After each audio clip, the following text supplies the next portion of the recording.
Presented by Honda. At the Model Clearout event, it's the best time to team up with a Honda you'll love.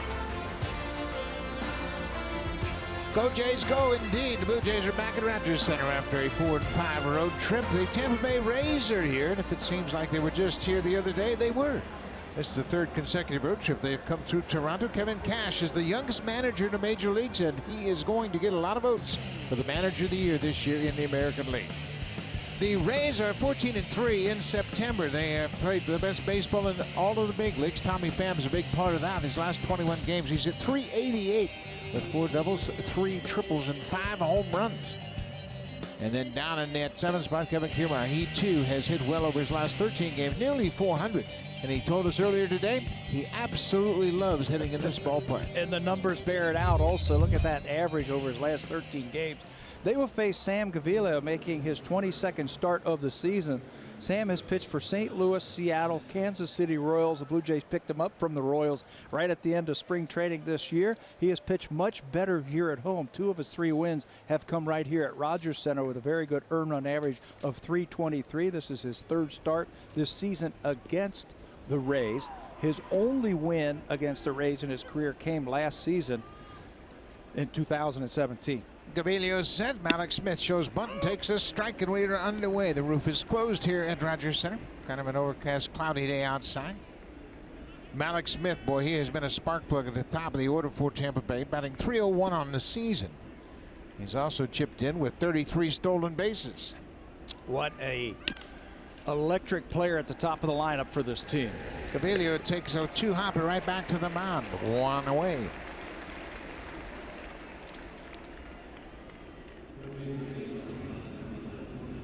Gaviglio, as Pat mentioned, making his 22nd start of the season. Coming into this game, he's thrown 108 innings. Consistency is the concern. If he gets his slider down and away and spots that fastball, he can have a good outing. Yeah, he's got to get all of his pitches over. Another comebacker. 2 up, 2 down. So far, Sam Gaviglio doesn't need anybody else. 2 quick outs, tap back to the mound. In the outfield is McKinney, Pilar, and Grichuk, and the rookie Rowdy Tellez is over at first again. Let's look at some of those defenders. Rowdy Tellez, his 8th start over at first base. He had 107 games at first base in AAA this year, 879 innings with 879 total chances, just 5 errors. That's a .994 fielding percentage. He's a very good fielder. It doesn't look like it, but he can move around. He's got very soft hands. Ji-Man Choi takes the first pitch for a ball. Choi's been a nice pickup for Tampa Bay for the season. He's got 10 homers and 32 RBI.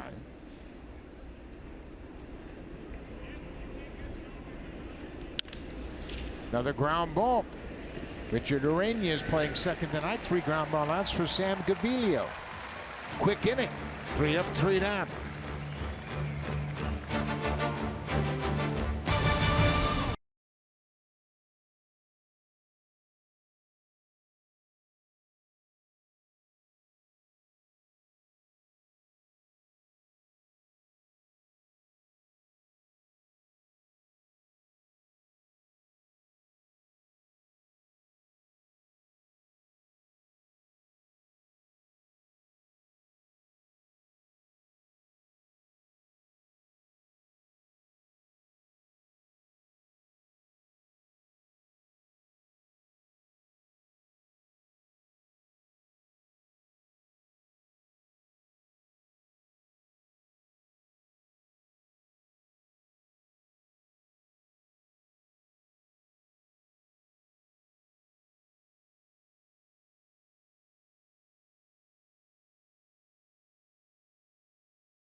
Last night, boy, he and Gurriel were the only two Blue Jays to get hits in that game last night. They had 2 hits apiece. The Blue Jays had just 4 in the game. McKinney's top of the order, then right behind him, Lourdes Gurriel. He has hit well against the American League East, and that's a good sign going forward. .288 average with 4 doubles, 2 homers, and 11 ribbies. And Rowdy Tellez, he's over at first base, batting 5th tonight. 8 of his 13 hits have gone for extra bases, 7 doubles, and a home run so far for Tellez. This is Ryan Stanek, the 50th time the Rays have used an opener this year, and the 27th time they have used Stanek in this role. The big right-hander is 2-3 overall with a .249 earned run average. Billy McKinney goes after that first pitch. Pat, you talked about McKinney slumping a bit, but it seems as though he's changed his approach, got back to what he was doing when he first came up. And that is get on the fastball. It's like he was overthinking himself at times, thinking that they're going to throw him a lot of breaking balls, and it was really messing up his timing. Says, I got to get back on that fastball, and it's a lot easier to adjust to the breaking ball if you're looking for the fastball. If you're looking for the breaking ball and they throw you a fastball, it's much tougher. Then everything starts to speed up, and I think that's what was happening to him. Got himself in a bit of a jam when he was playing the Yankees, trying to outsmart himself. 1-1 pitch. There's a fastball hit to the first baseman. Jake Bauers can pick it over at first. Let's take a look at the rest of the defense.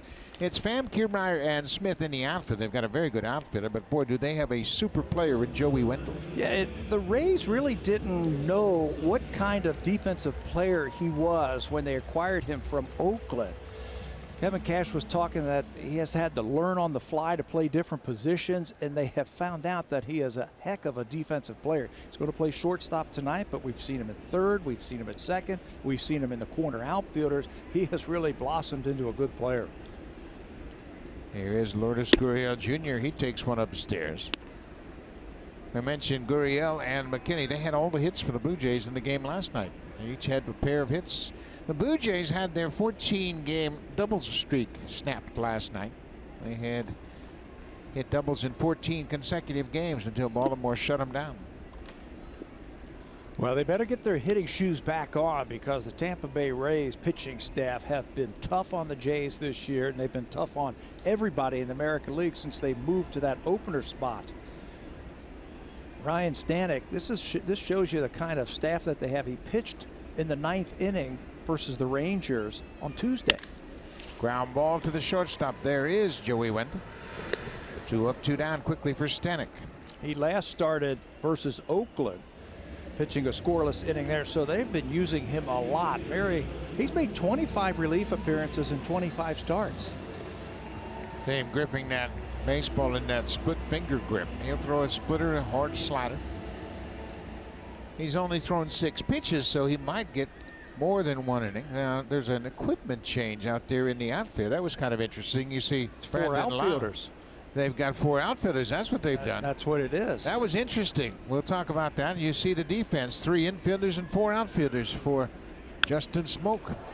What happened, Brandon Lau has started this game at second base, but with Justin Smoak, they have gone to 4 outfielders, so he didn't have an outfielder's glove. He ran out to the bullpen and got an outfielder's glove.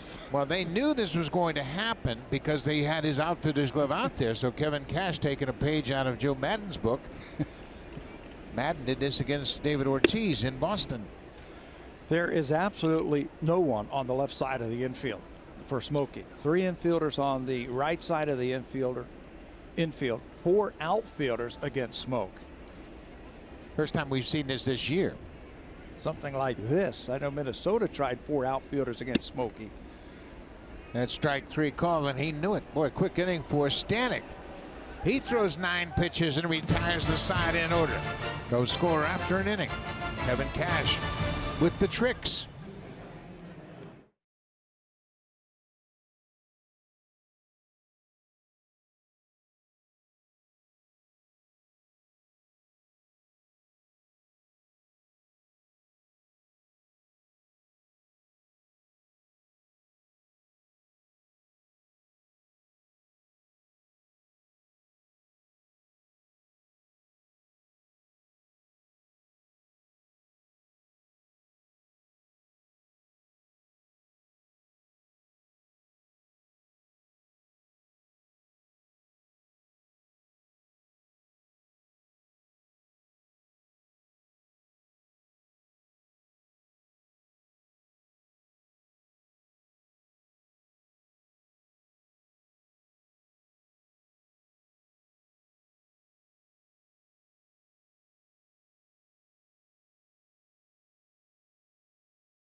second base and played there for the first 2 outs of the inning. Then Justin Smoke came to the plate and Lau moved to the outfield, and because of that he had an outfielder's glove there. This is after Smoke struck out. He went back and got his infielder's glove and flipped the outfielder's glove back to the bullpen.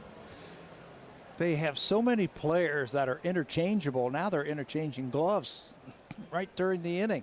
Obviously that was a plan before the game because he had his glove out there in the bullpen. He knew that he was going to go out there on Smoke. Sam Gaviglio, another comebacker. That's 3 of the 4 outs have been hit right back to the pitcher. All 4 outs have been on the ground. Gaviglio's only thrown 6 pitches in this game. He's got 4 outs. I like the ratio. Yeah, when his pitches are working, and they're working so far 4 batters into this ball game, he'll get his share of ground ball outs. It's a team, the Tampa Bay Rays, it's built on having good at bats. Chad Mottola was telling us before the ball game about having good at bats, and if you have good at bats, competitive at bats, your on base percentage is going to go up. And there was a time, of course, in the Moneyball era where everybody thought you could generate on base percentage. Good hitters have good on base percentages because they have awareness of the strike zone. Pitchers pitch them tough, and they won't swing at a lot of bad pitches. You can't go up there saying, okay, I'm going to work the pitcher here and I'm going to get a walk and I'm going to try and see 7 pitches. That's impossible. Somebody's going to pick up on that and start throwing fastballs right down the middle. Chad was saying that good on base percentages. Now, here's another comeback. This is unbelievable. It's because of good at bats, you're going to have a good on base percentage. How about that? You can see Gaviglio smiling about it. I don't know if I've ever seen that happen so frequently. That's 4 of the 5 outs have been right back to the pitcher. Weak contact. Tells me that fastball's got movement to these lefties, and they've stacked a lot of left-handed batters against Sam Gaviglio. That fastball is really diving. 7 of the 9 hitters are lefties tonight. This is Brandon Lau. Lau's a second baseman who played right field for an out. 33 games so far this season, batting .240. Another ground ball. Gaviglio's got it working early in this game. 6 up, 6 down, all on the ground. Sam Gaviglio's got that fastball sinking.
On the field because the other 3 umpires have gone into the umpires locker room to change their equipment. Their equipment was late arriving here to the ballpark, so they had tennis shoes on, and now they've gone inside to change. So while they get changed and get their regular gear on, we'll send it down to Arash Madani.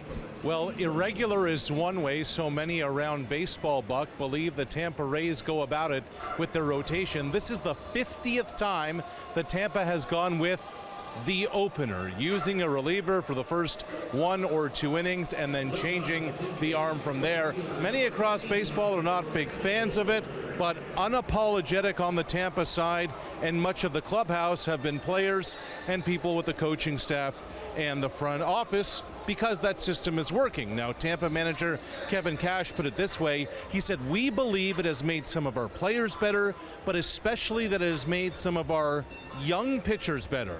On the Blue Jays side, John Gibbons and Pete Walker aren't big fans about going about it this way, preferring having the traditional 5 strong starters, but each admitted it's working for Tampa.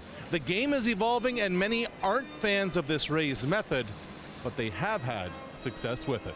Buck? They sure are having success with it, and the players have bought into it. And Ryan Stanek's back out for the 2nd inning. But since they started using the quote-unquote opener, Sergio Romo was the first opener for Tampa Bay back on May 19th. And the results, you can't argue with the results. Best ERA. How about that in the American League? And they have thrust themselves right into that wild card picture. Astros, Athletic, Indians, and Red Sox. All of those teams are going to probably go to the playoffs this year, but the Rays, they've played 109 games since May 19th. 50 of them, so almost half of them, have been started with the opener. And I think that's out of necessity, number one, but now it's starting to grow, and it's starting to catch on. There are other teams now who are starting to think like that. If we don't have an established pitcher like a Blake Snell or somebody like that who have done it before in the past, let's try this thing. And this is all about having that closer, if you will, at the beginning, and then bring in your regular pitcher who'll throw you 5 or 6 innings, and they face the bottom of the order 3 times instead of twice. Andy Fletcher's still the only umpire on the field because the other 3 umpires were made aware that their equipment is inside. That is Jeff Nelson, the crew chief. He led the umpires indoors, and you can see they're wearing tennis shoes. Laz Diaz will go in and get his regular umpiring shoes on. So the umpire's equipment was delayed arriving here at Rogers Center, so we still got some time. You know, you go back to spring training. Nathan Eovaldi had elbow chips in spring training removed from his elbow, so he was scheduled to be one of the starters for Tampa Bay. He was later on, of course, traded to Boston. Brett Honeywell, another young pitcher, had Tommy John surgery, so it was somewhat out of necessity, but now it has worked so well, I think they're very comfortable with it. It'll be interesting to see next year if they have 5 healthy starters, if they stay with this way of doing things, starting with a reliever. Stanek looks like a closer to me, a big, strong guy who throws 98 miles an hour. You give him an inning or 2. If they have 5 starters next year and still do this and have their starter pitch like the 2nd through the 6th or the 3rd through the 7th, then they've really bought into it. So now we are set. Randall Grichuk hitting cleanup will start things off. There's that high fastball. Well, they got a book on Grichuk. They have really pitched him up with that fastball. And his challenge is to lay off that pitch. Make sure that he doesn't chase that borderline fastball upstairs. Especially if it's 97 or 98 miles an hour like Stanek can throw it. That's a fair ball. Just inside the bag at 3rd, and the fan did not touch it, according to the umpire, Sean Barber. So Grichuk's at 2nd with the first hit of the ball game. It's a double.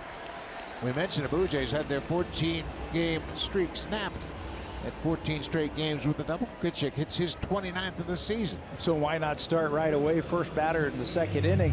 It's going to be interesting to see this inning here with Stanek. I mean, he breezed right through the Blue Jays in the 1st inning, came out, did his warm-up tosses, and then had to wait for the umpires. I wonder if that might mess up his timing just a little bit on the mound. So far, first batter of this inning is a double.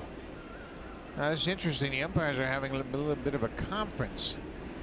That ball hit the base down at 3rd base. It hit the base. Jeff Nelson, the crew chief, called the umpires over, and I don't know what the question was. We saw the fans reach for it, but it appeared as though neither one of them touched it. So whatever it was, they have resolved it. Now something's out on the field that Bat Boy will have to retrieve. Andy Fletcher's noticed something behind home plate. Oh, it's that weighted sleeve that they use to swing on the on-deck circle. Okay, now we're set. Grichuk at 2nd base with a leadoff double. Here's Rowdy Tellez. He's got 7 doubles already this season and a home run. Bringing a drive. Get up, ball. Get up, ball. Get out of here. And gone. Rowdy Tellez. Home run number 2.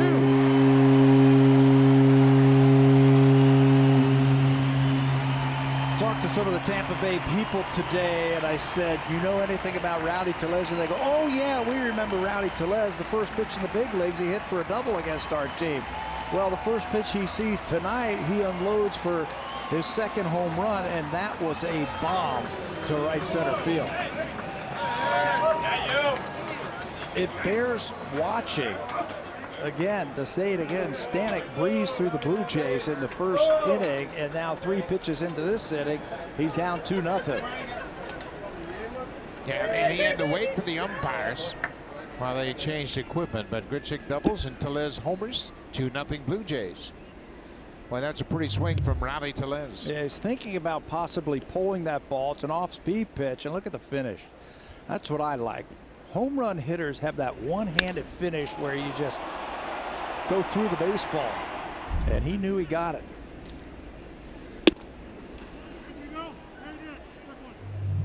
Pilar goes around, another look at the Tellez home run. Both of his home runs have been no doubters here at Rogers Center.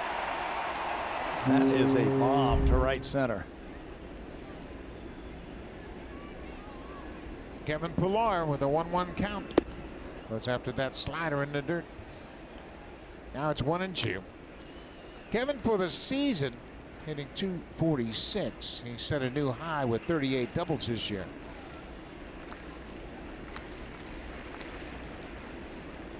Danny Jansen going over the scouting report with Brooke Jacoby.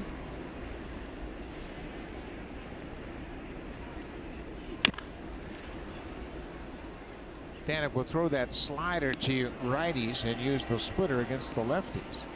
You can see him already setting it in his hand to possibly use it. Yani Chirinos getting ready. 1-2 to Pilar. Base hit to left field. Tommy Pham gets over to cut it off. 3 hits in a row. Boy, you made a good point, Pat. Maybe that long delay really created problems for Stanek, because the umpires before the start of this inning went inside and changed, and that's it. Kyle Snyder said that Chirinos is ready, so Cash won't wait any longer. So after a terrific first inning, Stanek runs into trouble.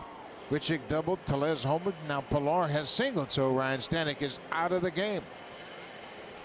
Here comes Yani Chirinos. He will be the primary pitcher, facing a good fastball hitter in Diaz.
The opener, a little frustrated by the way the second inning developed.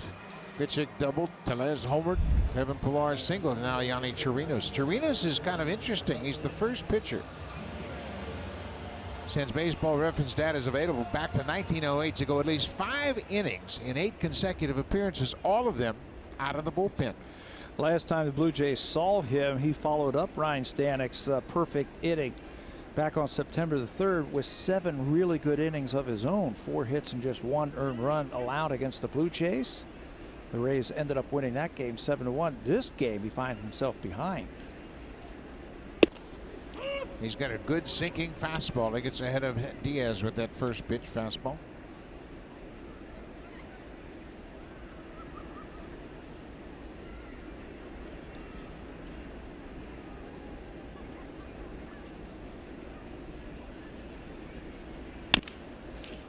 Breaking ball hit on the ground. Duffy goes across the diamond in time to get Diaz. Pilar moves up to second. 1 away now. Well, I think what the Blue Jays are going to have to do against Chirinos is make him get the ball up. When that fastball is diving, he'll throw a ton of ground ball outs. It's basically fastball slider. That'll be 84% of the pitches that he throws. Fastball slider. He'll throw a splitter also when he's got that thing working. It's tough to get that ball in the air against him. He's got one of the lowest opponent's OPS of any single pitch in this month of September. That's his slider. They're hitting $114 against him. There's a slider for a strike. Danny Jansen, the catcher. Jansen 3 for 15 on the road trip, but one of those 3 hits was a home run. He homered in Baltimore. His second big league homer.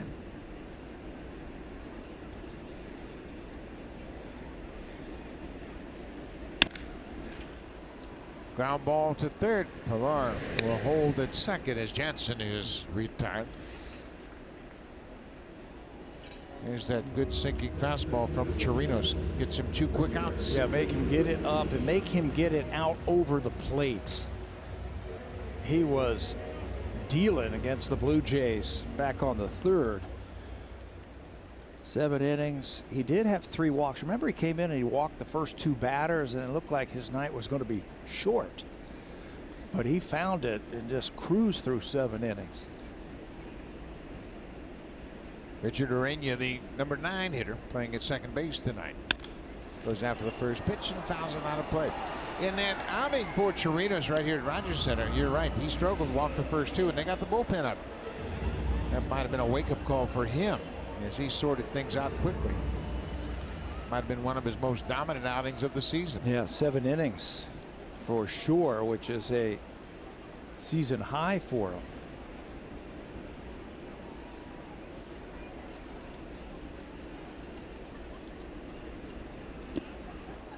There's that hard slider.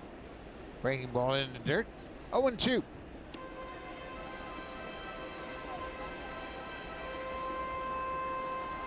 Not a bad number for Urania, batting with runners in scoring position, hitting .294 for the senior. Urania is making his 7th start at second. He's also started 11 games at shortstop.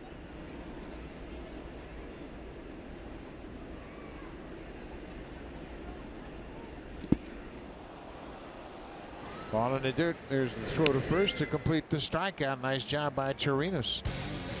But how about Grichuk and Tellez getting the Blue Jays off to a fast start? Randall Grichuk with a leadoff double. Rowdy Tellez right behind him. A 2-run home run. 2-0 Blue Jays.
open for Jays Care's 2019 Field of Dreams granting cycle. Last year alone, Jays Care invested $1.4 million in 16 projects refurbishing sport and recreation facilities for Canadian kids. So if you're involved with a youth organization and are interested in applying for a grant, visit jayscare.com/Field of Dreams to apply today. What a terrific project, Buck. Boy, it sure is. Anytime you can get kids playing baseball, that's a good thing. Kevin Pillar turns around, waits for this ball to come down, and it does. Kevin Kiermaier flies out to his counterpart in center. His first out in the air. First one that wasn't a ground ball to somebody in the infield or Sam Gaviglio. 4 of them already he has made. Tells me that that fastball's moving. It's got a lot of late movement on it. They're just not picking it up. Keep it going. His home ERA is so much better than on the road. His road ERA is approaching 8.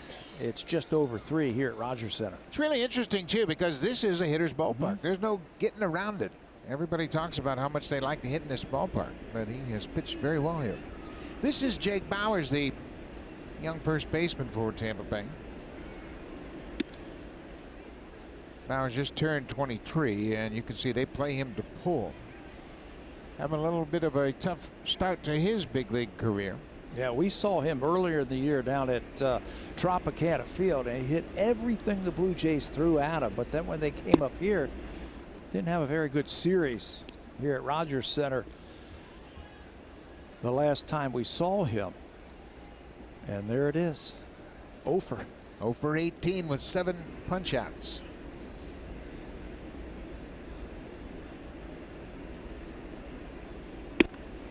That slider missed upstairs.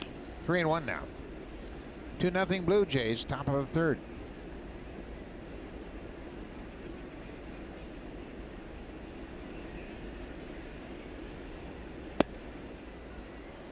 There's the first base runner for Tampa Bay. A 1-out walk here in the third.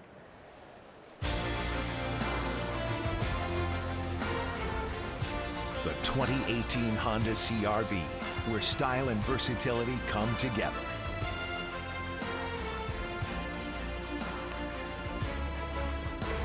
Winding down your last chance to think about Christmas gifts, folks.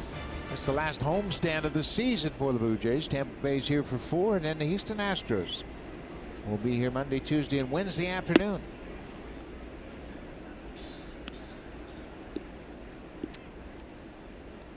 This is the catcher, Nick Schofel. Schofel came up with the Rays, and we saw him play first time last trip they were in town. There goes the runner. They start the runner, and Schofel fouls it off. Boy, that's being very aware for a young player. You mentioned Schofel just came to the big leagues. The last time they were here, they were playing hit and run, and it was the shortstop who was covering. But watch the swing. Watch how he inside outside. He's trying to hit the ball right where that shortstop would have been. Gurriel was the defender heading to second base, trying to shoot that hole. Popped up again. Schofel made that debut on September 3rd right here at Rogers Center. See his numbers for his minor league career. He's a very good catcher. Does a nice job behind the plate. Pitchers like to throw to him.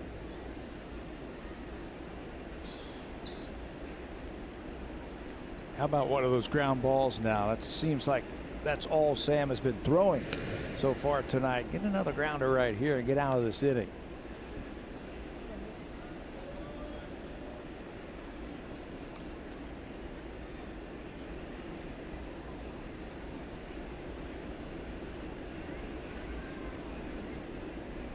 Inching his way off first base, now out to 12 feet.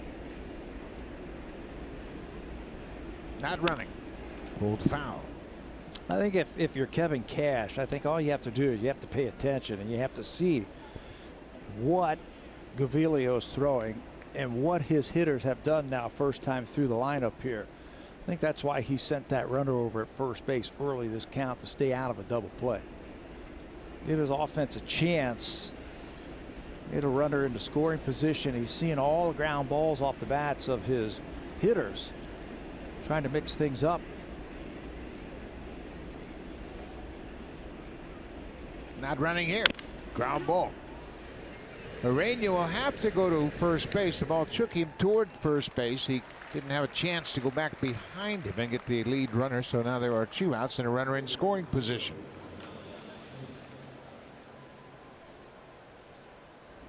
Another ground ball out for Gaviglio.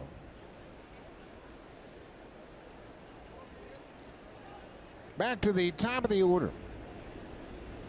Malak Smith, he grounded back to the pitcher.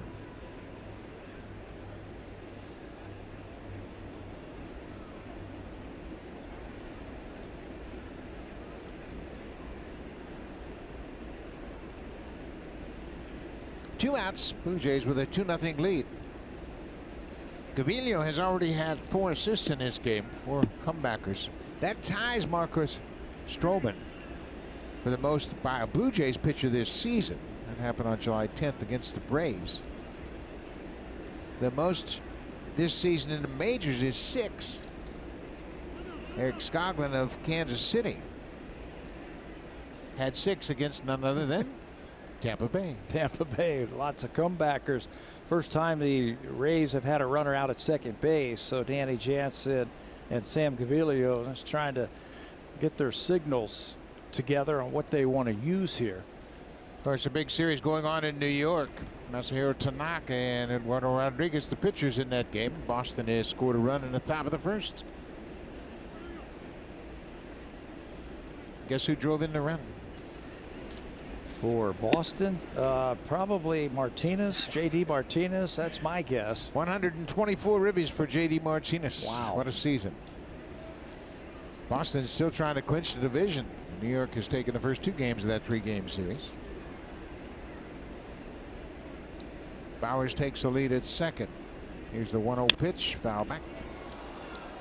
The Rays come into this game a very hot team offensively. They've won their last 5 games. They've been averaging almost 6 runs a game over those last 5 games. They've also hit 8 home runs, hit 326 as a team. So what Gaviglio is doing right now, very impressive against a team that's been playing a good offensive game lately. There's a good slider from Gaviglio. 1-2 now to Smith.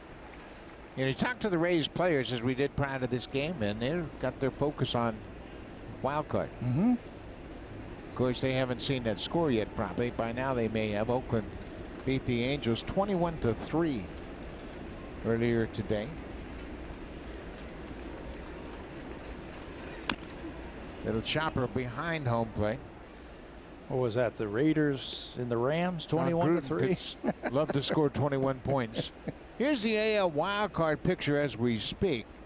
The Yankees have a 2-game cushion over Oakland. Tampa Bay now 6-back with that A's win earlier. But they have the Yankees. They play the Yankees 3-game series. Yeah, Kevin says, he goes, we're going to need some help. We know that. We just have to take care of our business, but we're going to need somebody to beat these teams ahead of us. Popped up down the left field line. Long run from McKinney. Gets there and makes the catch in fair territory. Sam Gaviglio gives up the first base runner, but the Rays strand him in scoring position. 2-0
Set to bat in the bottom of the third, and it'll be Billy McKinney, one of the rookies, leading off, followed by Gurriel right behind him.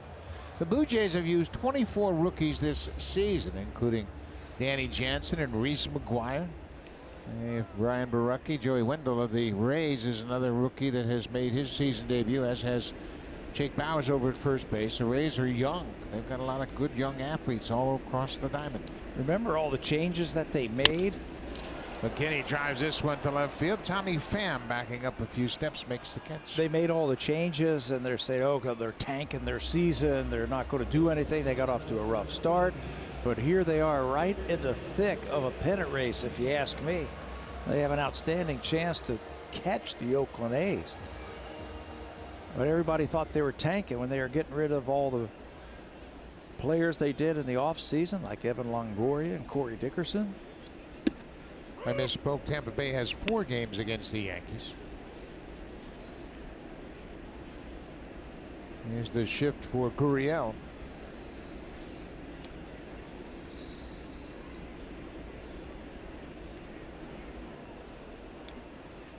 Chirinos should have thrown that ball. Yeah, the umpire didn't look like he was calling timeout. Andy Fletcher, the home plate umpire, very late timeout call. Chirinos was almost through his delivery. There's a fastball that misses at 95. Yeah, you don't have to stop your delivery. The umpire has to raise his arms to call a strike or call timeout, which he never did when Gurriel stepped out. So that would have been a free pitch for Chirinos.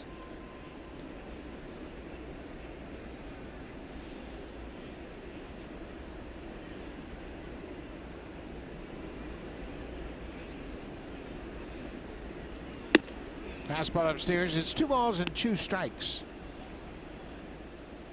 Justin Smoke is on deck. Gurriel grounded out to shortstop his first time up.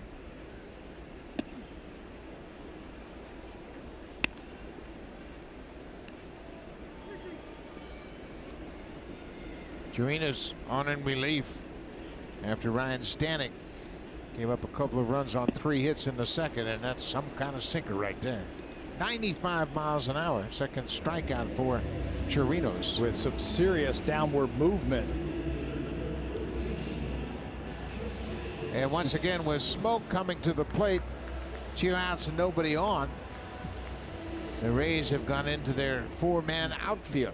Yeah, we're going to show you the shifting around. StatCast AI is powered by AWS. 3 infielders on the right side, 4 outfielders against Justin Smoke. He can do whatever he wants here. He can bunt if he wants to. Yeah. And you know what? There's no reason not to.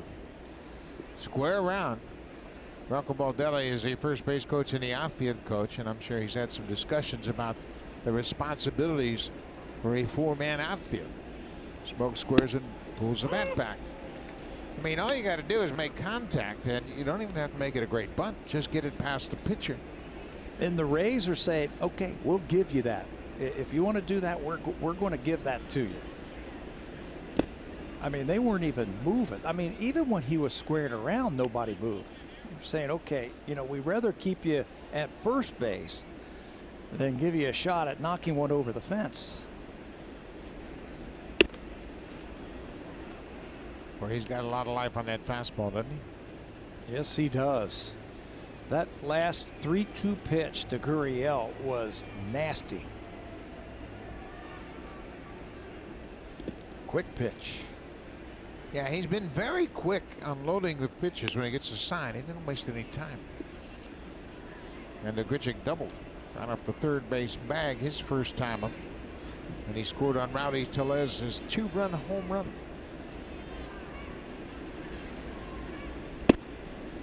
Smoke takes another walk. A 2-out walk issued to Justin Smoke. He extends his career high in base on balls. He's got quite an eye. Early in the season, they weren't pitching to him at all. And here comes Brandon Lau back onto the infield now. Tell you what, he's going to be getting his sprints in tonight. Getting a lot of work. Infield, outfield, shifting over, shifting back.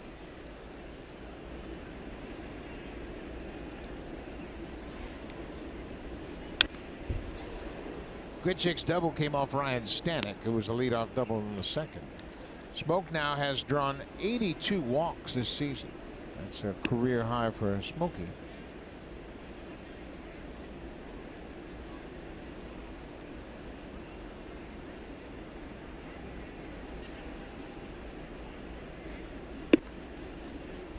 He checked his swing, and according to first base umpire, went around.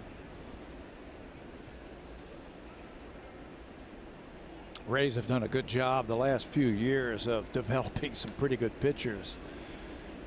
A lot of young kids have come up through their farm system, and it seems like they all throw 95 plus. Broken bat, little chopper back to the mound. Chirinos gets to his feet, throws Grichuk. Blue Jays get a 2-out walk, and Lieberman will go to the 4th. Jays have a 2-0 lead.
The MLB Ballpark app, you can access and manage your tickets, enjoy check-in offers, exclusive content, and much more. Download the MLB Ballpark app today. The Blue Jays in rebuild mode, so too are the Florida Marlins. Elsewhere in baseball today, Derek Jeter saying Don Mattingly will return as manager in Miami next season. Guys? Well, yeah, Don Mattingly isn't the guy that traded all those great players. Now, let's do a do-over, okay? I got Ozuna, Yelich, and Stanton. I'm still a pretty good manager. How about the years Yelich has had? Justin Bour too traded also. Yeah, how about Yelich? He's got to get some votes for MVP, no? Christian Yelich leading the National League in hitting at .319. Sam Gaviglio working here in the 4th. He is quickly ahead of Matt Duffy, the third baseman, 0-2.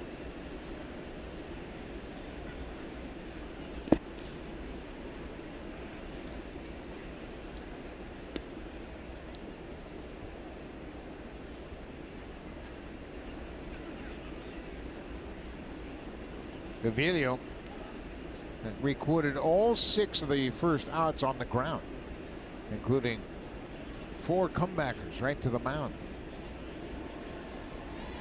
Coming inside, missed out over the plate. There's a base hit for Duffy. That's the first hit for Tampa Bay. A leadoff single. Hurry into Home Hardware's kitchen event, on now until October 9th. Here's how.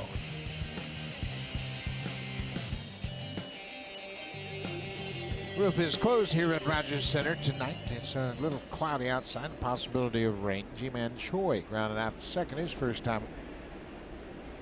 It's a team that's been very aggressive offensively in the early parts of this game. They're not sitting there looking for walks. I think they're having good at bats because they know Gaviglio is going to be around the plate. You know, you mentioned the hitting coach, Chad Mottola, talking about wanting his hitters to have good at bats. And we asked him, does that mean hitting the ball to all fields? He said, no, just having a grind out at bat. When you get 2 strikes, don't give in. Make that pitcher work. Don't be an easy out. I think that is so true, that you just can't give away at bats. Every one of them is precious. And that doesn't mean you're not going to swing until you get the 2 strikes. Gaviglio, Sam's been around the plate. He's been very aggressive with his fastball. He's been aggressive in the strike zone, especially early in the count. So I think that's why you're seeing the Rays hitters swing early, because that's the best pitch they're seeing so far. Well, there's a good slider. Troy swings right over the top of it. He's trying to hook that ball to right field. Watching that swing right there, Tellez is holding the runner on at first base, Duffy. He's trying to hit that hole you see right there on the right side of your screen. Catch something out in front. Try to send Duffy to third base. It's an interesting defense how they are giving him the whole left side of the infield, basically down the left field line. They are really pinching the middle. Look at Diaz, the third baseman. They're pitching the middle. Now what that does, that allows Gurriel to move a little bit closer to the bag. Their scouting reports say that Choi hits a lot of balls through the middle. So they're trying to take that away. The Rays had a hit and run back in the 3rd inning. Jake Bowers was at first after the walk, and then Schufo fouled the ball off on a hit and run. 2-2 pitch. Duffy's not running. Pitch inside. Now it's a full count. Bet you he runs now. Because all the ground balls, you would think they would start the run. That's Tommy Pham on deck of bat next. Duffy with the first hit of the ballgame off of Gaviglio. And he can run. He's got 11 stolen bases. But this is a situation where you want to run to stay out of that double play. Look at the infielders, every one of them in your screen.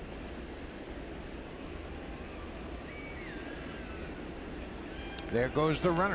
Cut on and miss. The throw from Jansen is right on the bag, but not in time. Very accurate throw by Danny Jansen. Right on top of the bag, but Duffy picks up his 12th stolen base of the season. They have been working with the catchers, catch and release. Be accurate with your throws. Try and stop that running game. The Rays have 113 steals coming into this game. Good throw. It's right there, but a good jump. Too good of a jump for Duffy at first base.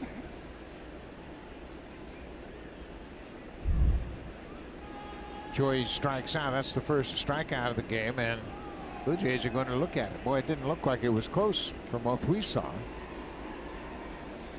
Jansen made a nice throw, got rid of it quickly, but Duffy got a good jump.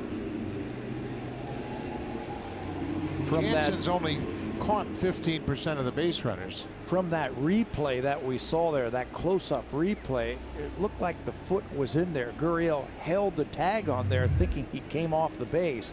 You tell me, did he come off the base? He's on. There's the tag. I don't think he ever came off. His foot is still up against the bag. It's not on it, but it's up against it, which is still legal. There's the tag. Yeah, that's a clear-cut view right there. His foot is on the base, and then Gurriel puts the tag on him when he's coming up. Never lost contact with second base. Never lost contact. They thought maybe he had a pop-up slide, but Duffy did a good job of keeping engaged on that base. Not enough there to overturn it.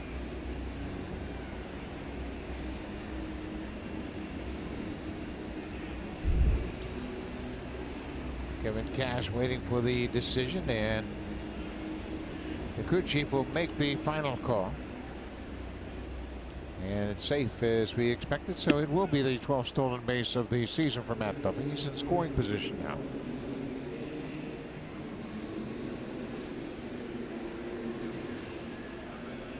It was a curious time to challenge that call. I mean, it was just a stolen base. Didn't look like it was that close to begin with. Yeah, you have to have conclusive evidence to overturn that. It just didn't look like there was enough there. Tommy Pham, the left fielder. I think Sam's got to give Matt Duffy a couple of looks now down at second base. He gave him one look, and Duffy got a huge secondary lead against him.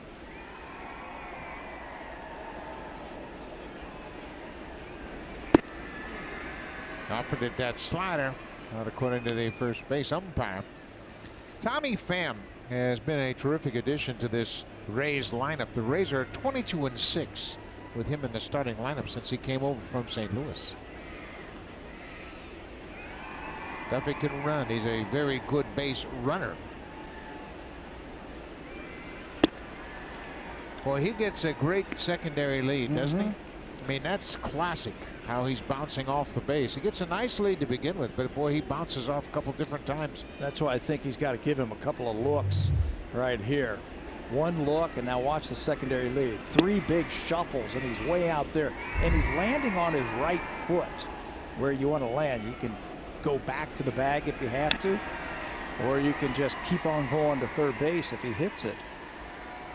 Fundamentals of baseball, sometimes it's lost nowadays. Yeah, and you don't see teams practicing these things very often, and certainly you want to set that foundation in spring training. But Kevin Cash, although he's the youngest manager in the majors, they do a lot of things right.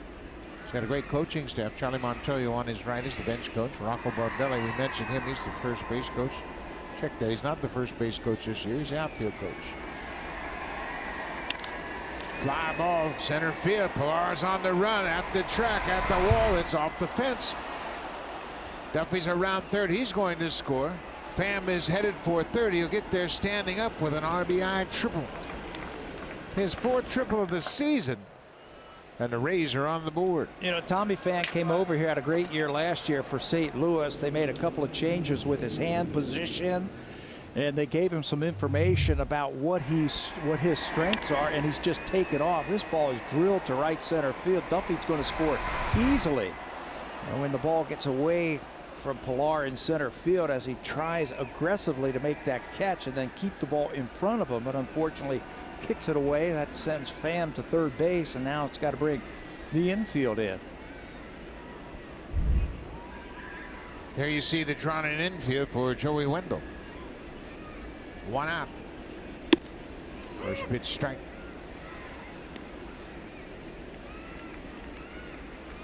2-1 ball game. Wendell had it batting .301 for the season.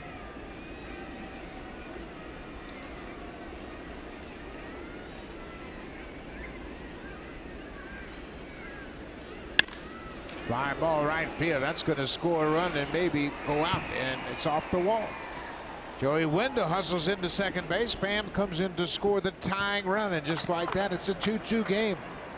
Single, double, triple, and a stolen base has tied this game up. Wendell, he has really shown that he belongs in the major leagues. He can hit. He hits the ball all over the place to all fields, and when he's got a runner at third base, he's thinking about getting the ball in the air. Sinking fastball earlier in the game, that ball was down and they were hitting it out in front of home plate in the dirt. This one's elevated just a little bit, hits it over Gritch's head for extra bases. Randall does a good job of setting himself up to try and get him at second base, but Wendell's too fast. Wendell's 28 years old. He got a late start to his career, but boy, he's making the most of his time here with Tampa Bay, playing his 130th game this season. 2-2 ball game. Brandon Lau, the second baseman. Second baseman / right fielder. Tonight. He's played right field in both of these smoke at bats tonight.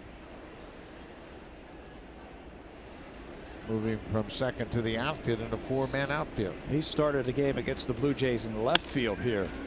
It's a high pop-up on the infield. Urania, the second baseman, calls for it. Lau's retired.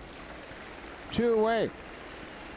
Well, no problems first time through the order for Sam Gaviglio, but boy, the second time, this is the problem he's had all season long. The Rays have gotten to him here in the 4th. Single, triple, double. They've tied it up at 2-2, and that's been the case all season long. Yeah, that's the batting average, and he gets it back on track the third time through as Jose Fernandez is starting to warm up. The slugging percentage goes up also each time through the lineup. 7 lefties in the Rays lineup, so Fernandez is the first one loosening up. Kevin Kiermaier hit a deep fly ball to center field his first time up. Identical line scores so far. 2 runs on 3 hits for each ball club. Nobody has committed an error. Jansen with a good block on that pitch in the dirt. You know, they've got stats for everything. We just showed you the opponent's batting average against Sam first time, second time, third time through.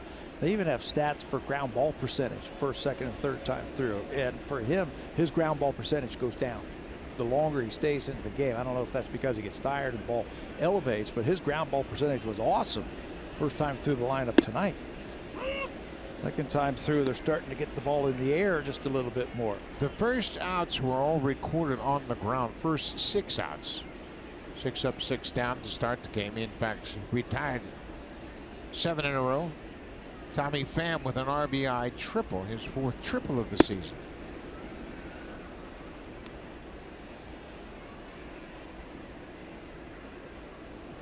After Kiermaier, 3 more lefties in a row. Bowers, Schufo, and Alex Smith, the leadoff man.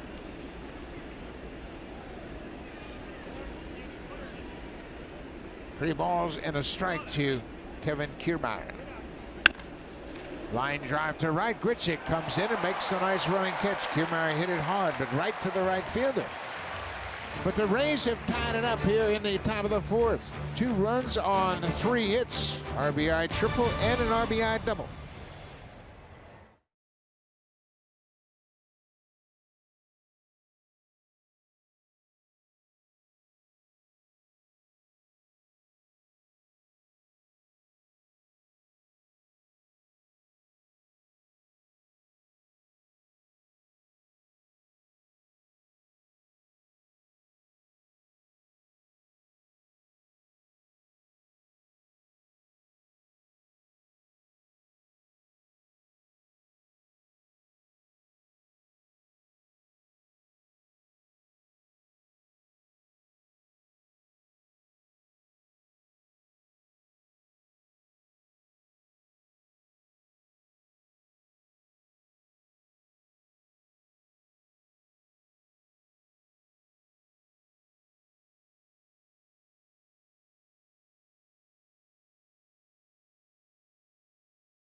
Of 31 Thoughts, the podcast that's presented by GMC.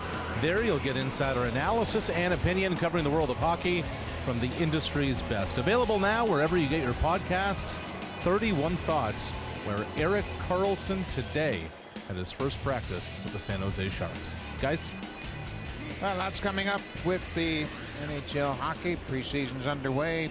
Regular season not that far away. Rowdy Tellez goes after the first pitch. He homered on the first pitch in his previous at-bat. This time he flies out to left field.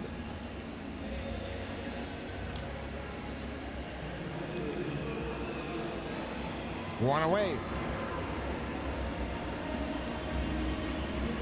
Kevin Pillar had a single. He actually knocked Ryan Stanek out of the game. That was a 3rd consecutive hit. Stanek surrendered into 2nd, and that knocked him out of the game. Pillar had a sharp single to left.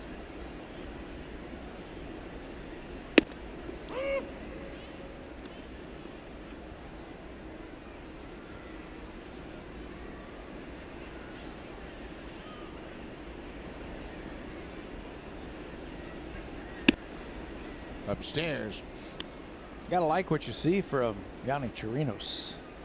He's been up and down a couple of times this year with Tampa Bay. One of them because he was on the disabled list. Spent some time on the DL with a right forearm strain earlier this year, but he began this season with 14 out of third innings scoreless streak. That's the longest ever by a Ray to begin his career. Ball is bounced foul outside of third off the bat of Kevin Pillar. But he's usually in this position right here where first inning or two is taken over by the opener. He then comes in and goes through the middle of the game. You know, a lot like Yarbrough. How about that? Ryan Yarbrough's got 15 wins out of the bullpen. 15-5 with a 388 earned run average. Ledmus Diaz will bat next. Pillar stays alive. You still have to pitch effectively. Not just because you're pitching from the second to the seventh doesn't mean you're automatically going to win or pick up a lot of wins. You have to pitch effectively, and those guys have pitched effectively. Broken bat, grounder to short. That's Joey Wendell. Pillar's retired, 2 away.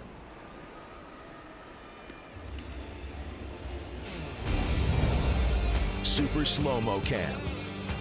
Brought to you by Samsung Galaxy S9 and S9 Plus. The camera reimagined. Available now.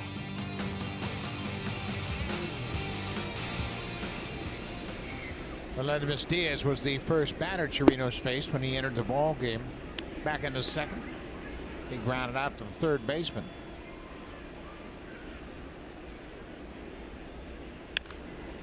Pops this one back over the screen, out of play.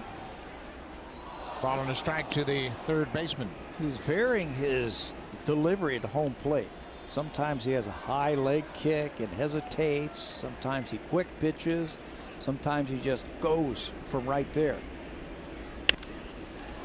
Popped up again. Back over the screen. Schufel gives it a look, but it's out of play. The whole reason he's doing that is just to upset the timing of those hitters. Quick pitch sometimes and hesitate at times, and it just messes with the timing.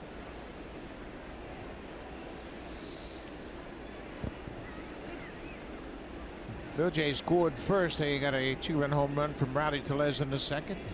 Rays tied it up. There's a base hit to left field in front of Tommy Pham. Diaz with a 2-strike base hit. That's the first hit off of Chirinos. Trying to bury that ball in on his hands. It took a little something off of it. That's his splitter. Doesn't throw a lot of splitters to right-handers. Tries to bury it inside, but Ledmus is a little bit too quick. Catches that one out in front.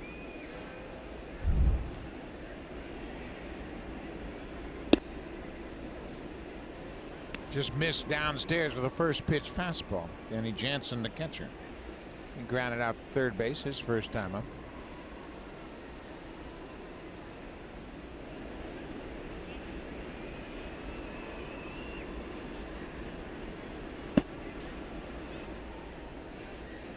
Very difficult to tell between the slider and the splitter for Chirinos. They're both about the same velocity. 87, 88 miles an hour. His fastball will get up there to about 94 on average.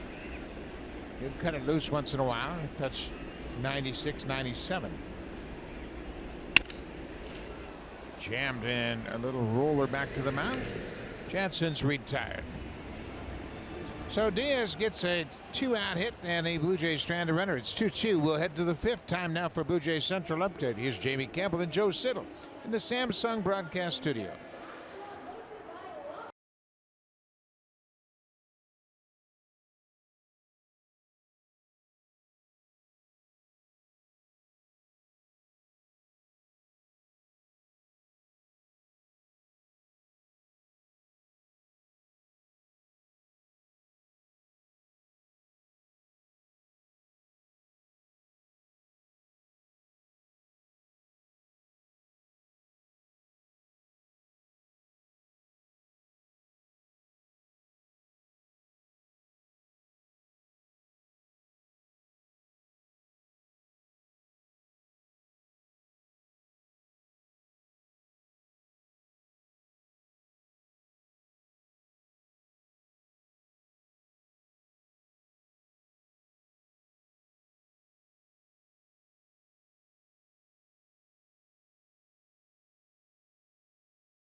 Turnaround from their 3-12 start. Since then, they've gone 82-54, and over the last 28 games, they've improved on that. Well, 23-5, that's the best in Major League Baseball. They also have a Major League best 266 earned run average and winning 23 of their last 28 games.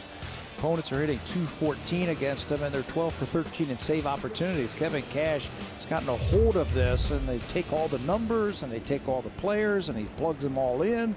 And it has worked since that rough start at the beginning of this season. They played a lot of games on the road at the beginning of the year. A lot of games, more games than anybody. And now they're starting to play in the second half more games at home, and they're playing really well. Jake Bauers, the first baseman. First pitch upstairs, a breaking ball.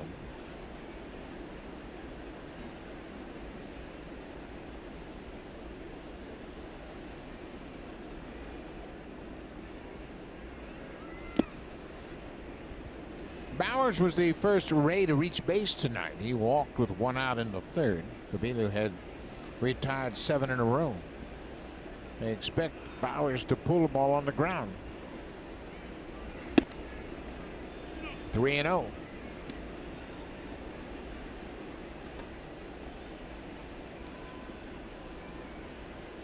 Nick Schufo is on deck, the catcher in the 9th spot. Bauers takes a strike. Right away, after that 3-0 count, Jose Fernandez back up again. 2 straight innings. That shouldn't take him that long to get loose now. Line to right to Tellez at first base. 1 away.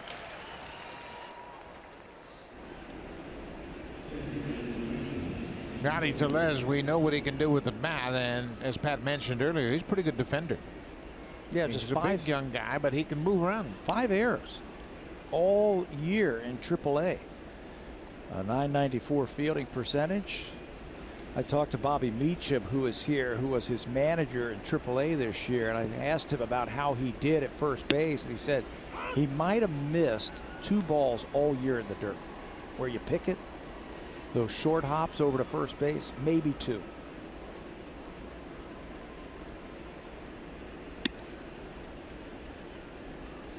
Ball on a strike to the catcher. Schufo, he grounded out to second base, his only time up. 2-2 ball game. We're in the 5th inning. 1 out. Just off the plate.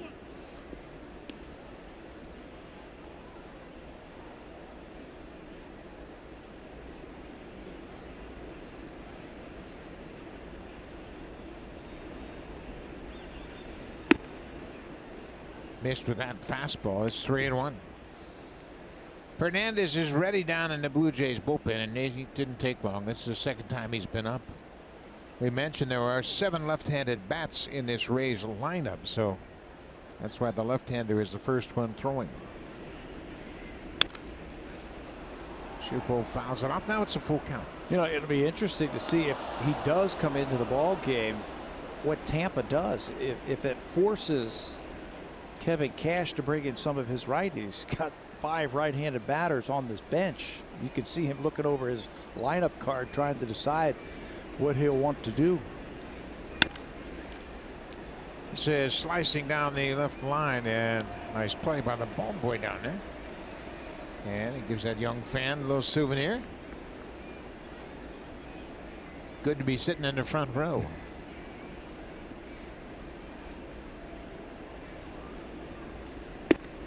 Strike 3 call. That slider caught the outside corner.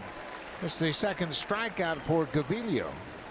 2 away here in the 5th. Yeah, just the second strikeout tonight, but it comes at a good time. A good pitch on the outside corner. The Super Slow-Mo is brought to you by the Samsung S9 and S9 Plus. The camera reimagined.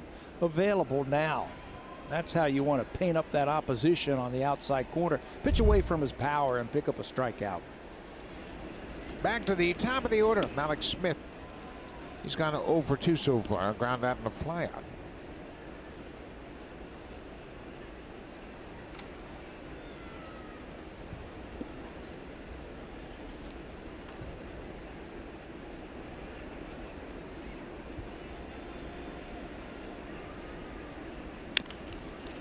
Bouncing ball past Gaviglio. Urania quickly in time. No, not in time. Jeff Nelson, the first base umpire, he took a knee so he could get a real good look. He knew it was going to be close, a slow grounder to the second baseman, Urania. Veteran umpire Jeff Nelson just took one knee and had a good solid base to make that call. Yeah, and the Blue Jays burned their challenge earlier today on a play at second base, so they're not taking a look at this one. Looked like he was going to be out at first base. That head first dive, he might have been out. It looked like he was out, but you'll remember they appealed a stolen base of Matt Duffy in the fourth inning and lost their challenge. So now Mallex Smith is a threat to steal. He's got 33 bags. There he goes. Jansen's throw, not nearly in time. Make it 34 steals for Mallex Smith. You just knew he was going to go. At some point, he was going to go to try and give Duffy a chance to drive him in. He got a good jump. He is very fast. He has really electrified this lineup for Tampa Bay with his speed at the top of the lineup. And he makes it easily. Now you got to pitch to Duffy, who's only hitting .330 with runners in scoring position this season. Fly ball right to Kevin Pillar, and the inning is over. So Gaviglio gets out of it, gives up an infield single, and strands a base runner. We'll go to the bottom of the fifth, and it's a 2-2 game. Urania, McKinney, and Gurriel against Chirinos.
His 20th game the last time out, and when you win 20 games and you're young in the big leagues having a good time and your team is winning, you can see he's hiding from the camera right now because we caught you. We caught you, Blake. We saw what you did. And look at the negotiations. There's a big bunch of chicken wings and fries, and Blake Snell says, how about a baseball? Kid says, hey, I got a baseball. It only cost me my dinner. Blake Snell says, you know what? I'm going to share the wealth, boys. I'm going to share the wealth. Spread it around. Chicken fingers and fries for a baseball. What do you think? Good deal? Yeah, we got you. We have other cameras, Yeah, Blake. we have more cameras, Blake. That's cool. I like that. You know what? When you win, you can have a lot of fun.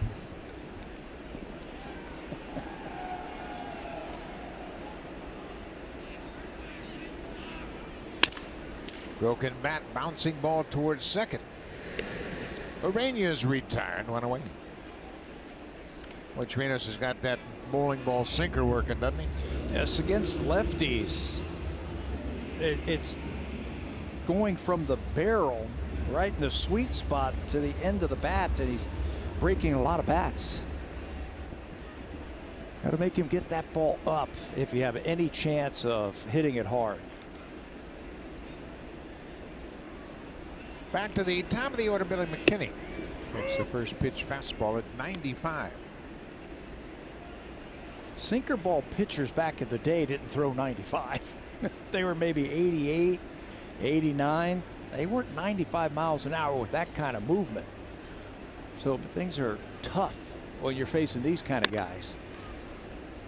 Bounce foul past Tim Leeper. 0-2. Sam Gaviglio evidently out of the ball game. He shakes his catcher's hand. John Gibbons says nice job. 5 innings in the book for Gaviglio. It's a 2-2 ball game. Got off to a great start. It's going to be the lefty Jose Fernandez with all these left-handed bats in the Rays lineup.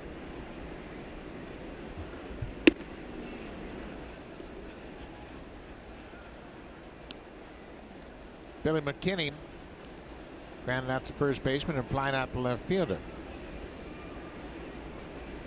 Blue Jays have 4 hits, same for the Rays. Inside. Keep working him. Make him get that ball over. Billy sees a lot of pitches when he's up at the plate. Trying to work over that pitcher.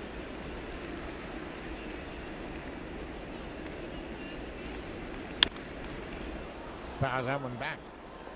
You had mentioned that McKinney kind of got away from his strength. He got off the fastball a little bit, was looking more for breaking balls, and he had a conversation with Brooke Jacoby, and Jacoby reminded him, hey, what do you want to hit? Remember what you want to hit. Most guys want to hit the fastball. Yeah. And if you're looking for the breaking ball, and these guys, they throw so hard nowadays. You try to adjust to a fastball, you're going to be tardy. High strike called against McKinney. Great movement. It looked like it was going to be upstairs, but it kind of moved back down into the strike zone. Another strikeout for Chirinos, his 3rd. Tough to give up on that type of fastball with that movement. It's a 2-seamer. Watch the rotation on it as it comes towards home plate. That ball is sliding back over the plate. Thinks it might be high, and it doesn't get the call. Barriel goes after the first pitch and bounces it foul. Boy, Chirinos, you can see how confident he is. As soon as he gets the ball back from the catcher, he's standing on the rubber waiting for the sign. Big 2 hopper for Joey Wendell, the shortstop. Quick inning for Chirinos. 5 in the books here at Rogers Center. It's a 2-2 ball game. Tampa Bay and the Blue Jays. Jose Fernandez coming out of the bullpen.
A great start in this ball game. He retired the first 7 batters he faced in the game, and then he ran into trouble in the 4th inning. The Rays scored 2 runs on 3 hits, an RBI triple, an RBI double. Now Jose Fernandez, the lefty, will come out of the bullpen.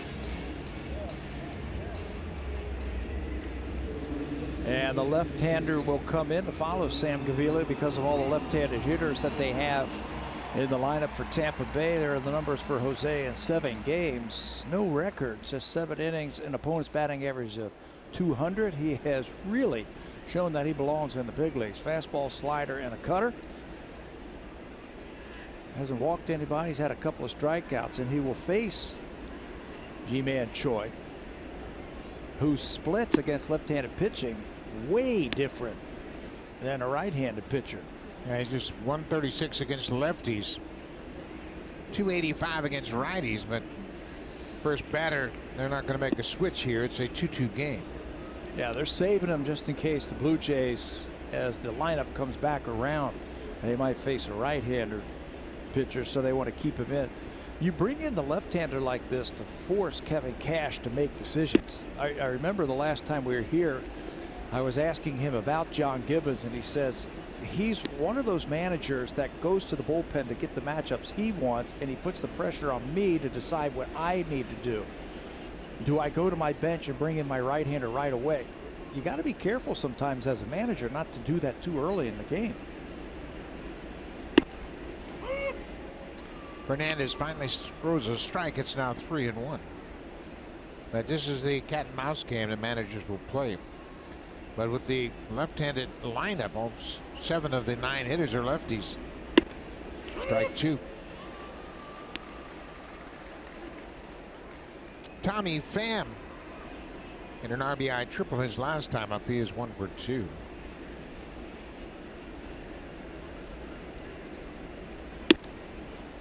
A leadoff walk issued by Fernandez.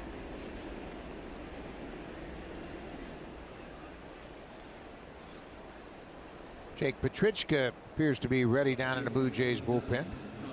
Blue Jays are carrying 2 left-handers down in their bullpen. 10 right-handers, but just 2 left-handers. Now, Jake Petrichka can get left-handers out because of that fastball that's got a lot of movement to it. Tommy Pham, look out. Fastball inside.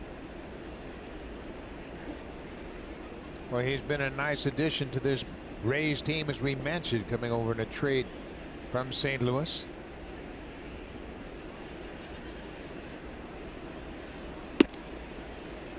He had a couple of home runs yesterday down in Texas against the Rangers. His 7th multi-home run game of his career, and first since last August. Pete Walker out to talk to his young left-hander. Calm him down. The message might be, hey, you're rushing things just a little bit. When we have seen him when he's good, he's very slow and deliberate over the mound. It's like he's just rushing it ever so slightly.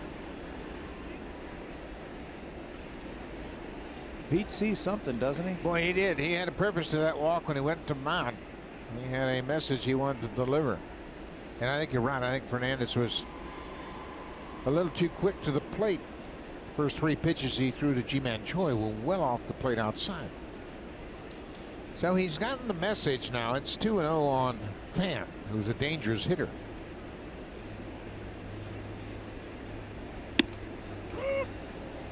Good message, Pete. Yeah, he stayed over the mound just a little bit longer that time and delivered a good pitch. Pham is a dangerous hitter. He's got the combination of power and speed. Base hit through the left side of the infield. He got to that slider.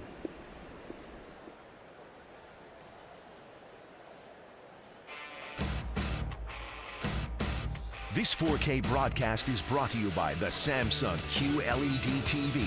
See nothing else.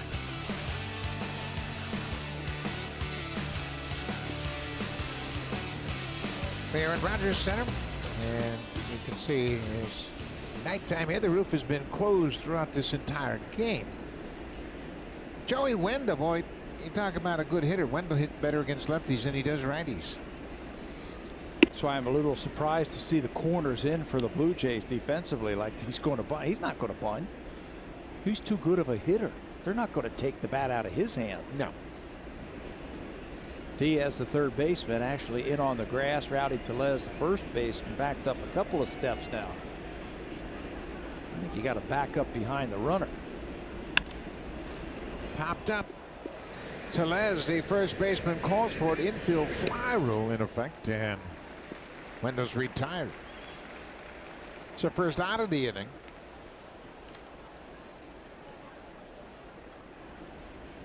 Brandon Lau, another lefty, and this is where Fernandez can get out of it. He's got Lau, Kiermaier, Bowers. Now they're going to go to their bench. Looks like Willie Adames, the shortstop. Adames will come on to hit for Brandon Lau, and as soon as he's announced, it looks like John Gibbons is going to counter that move. Gibbons got to check with Andy Fletcher. Is he into the game? Yes, he is. So there's the call to the bullpen. So Willie Adames, a right-handed hitter, will pinch hit for Brandon Lau. And with that, Fernandez is out of the game. Jake Petrichka will come on. 2 on, 1 out in this 2-2 game. Here comes Petrichka out of the Blue Jays pen.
Seven pitches over 5 innings, 4 hits, an earned run, 2 earned runs, and a walk. And boy, he got off to a great start. Second time through the order, the Rays caught up to him, and they scored 2 runs on 3 hits in the 4th inning. Jake Petrichka will be the 3rd Blue Jays pitcher to work tonight. Good numbers for Jake. 3-1, 489 earned run average. Pitching much better lately. I tell you, his fastball has been moving all over the place, and he's got a nice little slider to complement that fastball. He's been hitting 97 and sometimes even 98 miles an hour consistently over his last few outings. Willie Adames, the pinch hitter. He has worn out the Blue Jays this season to the tune of a .414 average, 12 for 29 with 3 doubles and 4 ribbies. One of those hits was against Jake Petrichka. He's 1 for 1 against him. Adames batting .268 for the season. Bring that sinker baller in here, that big time sinker, to try to get out of that inning with 1 pitch. 95 on the corner. Adames just 2 pinch hitting at bats. He's 1 for 2 coming off the bench. He's another one of these young Rays that has really played well this season at shortstop.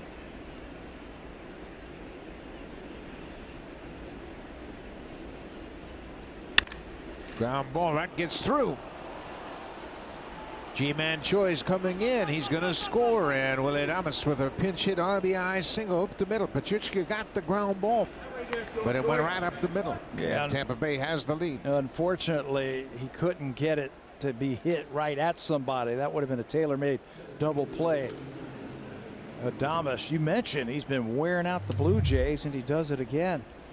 Catches that sinker about thigh high up the middle. Takes it right back up the middle. If this is at Gurriel, the Blue Jays are hitting. But it makes it his way into center field. And Tampa Bay breaks the tie. All right, they've been swinging the bats very well. They have a 3-2 lead now. They've gathered 6 hits so far in this game. Kevin Kiermaier has gone over 2 so far.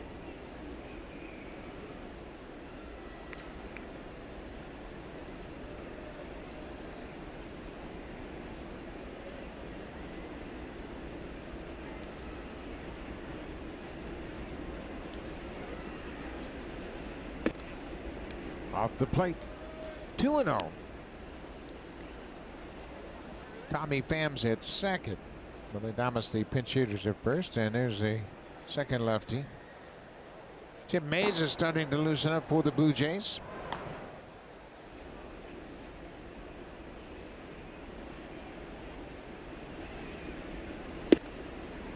There's that good sinker. Kiermaier was off yesterday. They gave him the day off when the team was down in Texas.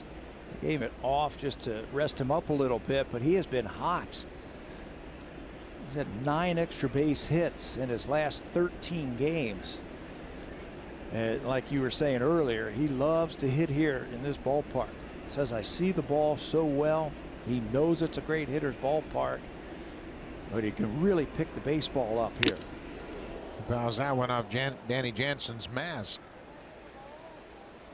So Andy Fletcher, the home plate umpire, will do the courtesy of walking the ball out to the mound to give Jansen a little time to regroup. What's that like? It's not a good feeling, I tell you. Just shakes your whole face up, doesn't it? Yeah, when you get hit in the top of the forehead, that's one thing, but then when you get right in the back of the jaw, it pushes your jaw back into your ears. That doesn't feel good.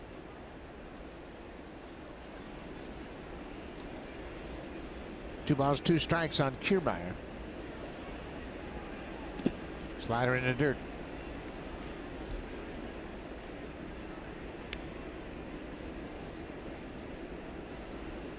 Petrichka got the ground ball he was looking for, but Willie Adames hit it into center field. The ground ball on the ground went right through the middle.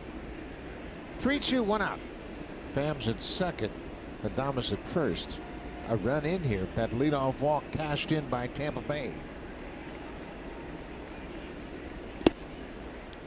That walk will load the bases. So there's another left-hander, Jake Bauers, the first baseman. He's the batter. John Gibbons has already made the call to the bullpen, so he will use both of his lefties here in the 6th inning. Bases loaded, 1 out. Tampa Bay has taken a 3-2 lead.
Today, a reminder the season is almost over and that he has been able to finish it in the big leagues after spending the year back and forth to and from AAA.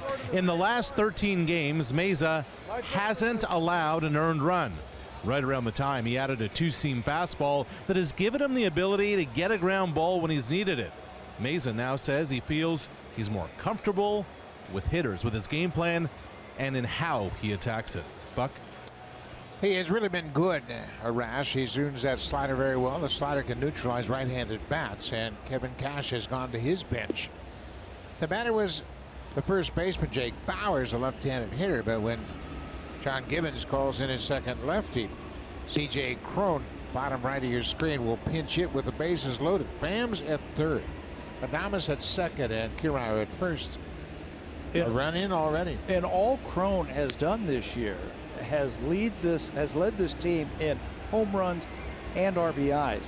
And here he is sitting on the bench, and Kevin Cash is going to play the card right now. You see the bases are loaded. Left-hander into the ball game. He wants to bust this one open by sending Cron up there. 3-2 Tampa Bay. How nice is that to have your home run and RBI leader sitting there? on the bench in a big situation. And that's the theme of September baseball. Got a lot of bodies. John Gibbons used both of his lefties in this inning. Jose Fernandez walked the first man he faced, and that created a lot of problems.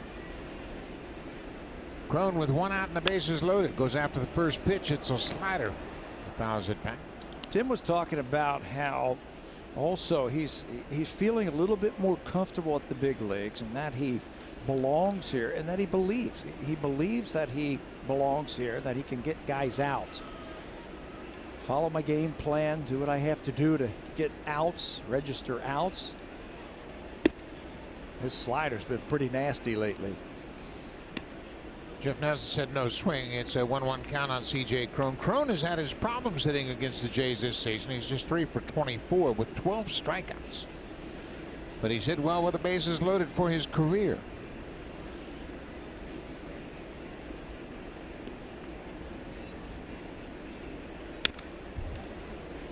Fastball at 93, fouled straight back. Yeah, he's got him set up now for that hard slider. He likes to take it and aim it to right-handed batters to their back foot. That's the one that gets underneath the bat. That's the one that you need the strikeout with. Let's watch Danny Jansen, see if he slides to the inside. Well, what a block by Jansen. Of course, that's where you anticipate that slide is going to be in the dirt down to that back foot of the hitter. Jansen was prepared for that, made a good block. Despite that slider, just get a piece of it anywhere on your body. Mays has done a terrific job of stranding inherited base runners. Only 3 of 17 inherited base runners have come in to score on Mason. That's pulled foul sharply into the seats. Got to save those runs. The run charged to Fernandez to this point. He's responsible for Pham at third. Petrichka is responsible for the other 2 base runners. Blue Jays need a ground ball. They get a strikeout. Mays crossed up Cron. Elevating that fastball and gets a big strikeout.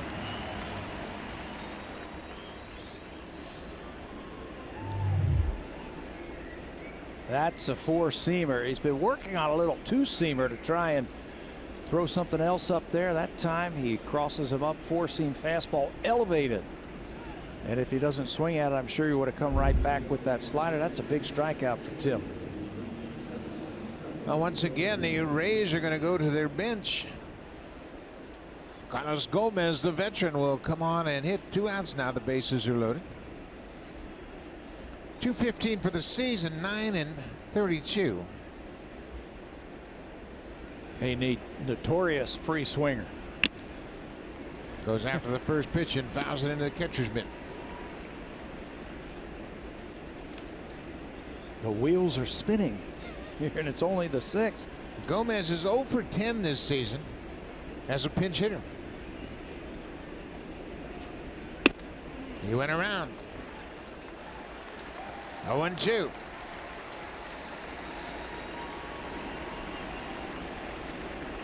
Gomez saw Cron strike out on the high fastball. Boy, if there's not a time for the slider, it's right now. Here it is. Follow up that high fastball. There it is. Well, it gives a pitcher so much confidence to really snap off that great slider when the catcher blocks everything in the dirt. You don't have any doubts about whether or not Danny Jansen can block it, so you can go ahead and snap off your best slider.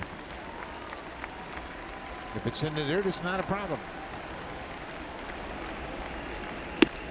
Fastball too high. 2 balls and 2 strikes.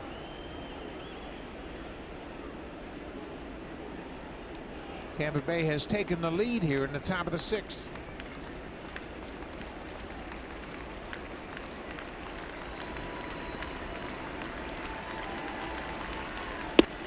Strike 3 call. What a pitch. A fastball right at the knees on the inside corner. Gomez is called out. Meza strands the bases loaded. Tim Meza struck out C.J. Cron here. Gomez is called out to end the inning, but the Rays have taken the lead.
Said, Smoke lamented that I never got really hot, but that said, Smoke said it was one of those years that I was honestly ecstatic about grinding through it and get to the numbers I have. Now, while Smoke had nothing big injury-wise that got him on the disabled list, he said he's been dealing with a few things because of it.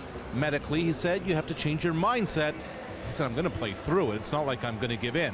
Now, Smoke is 1 home run away from reaching the 25 home run plateau, but he said hitting 20 is great, hitting 30 is great. If he had 24 or 25 or 28, Smoke's take is, what's the difference? He said, I just want to be productive, and he just wants to be back too.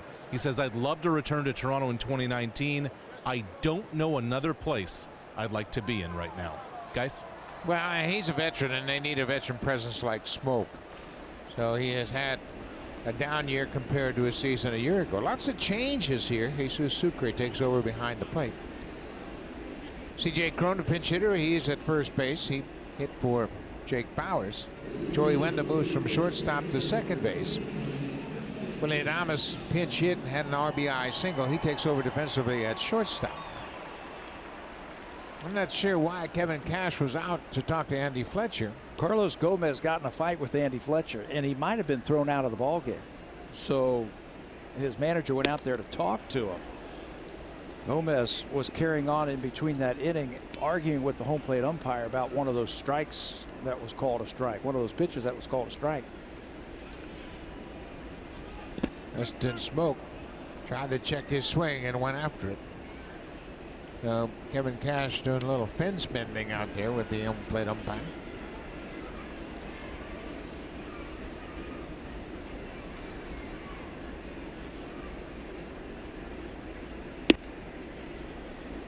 Chirinos thought that ball was a strike, and he might be right. That had a lot of movement, a lot of run back to the inside corner. It's 1-2 to Smoke. He's leading off the bottom of the 6th here. Boy, that's a wicked pitch. That's that splitter down and away for the strikeout. Yeah, you got to cover so many pitches when Chirinos is on the mound. That hard running fastball, a little bit of a breaking ball, and then that nasty splitter. Look at the fingers get ready in the mitt, and that a dive bombing as it makes its way to home plate. Brando Grichuk is 1 for 2.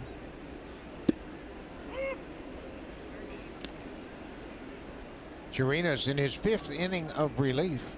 He came in with a man aboard and nobody out in the 2nd. Doesn't look like he's slowing down. No, I mean, he's picked up the tempo of anything. He's thrown 55 pitches now. They've got a couple of pitchers warming up in the bullpen for Tampa Bay, but he doesn't look like he's losing anything. That was a slider upstairs. Adam Kolarek is on the left, Chaz Rowe on the right. And they've got a full complement of pitchers down there. They've got 16 relief pitchers listed on their bullpen. I don't have enough room on my score sheet to put them all down. Ryan Stanek was the opener. He had a terrific 1st inning, but had trouble in the 2nd. He gave up a double, a home run, and a single. He was out of the game.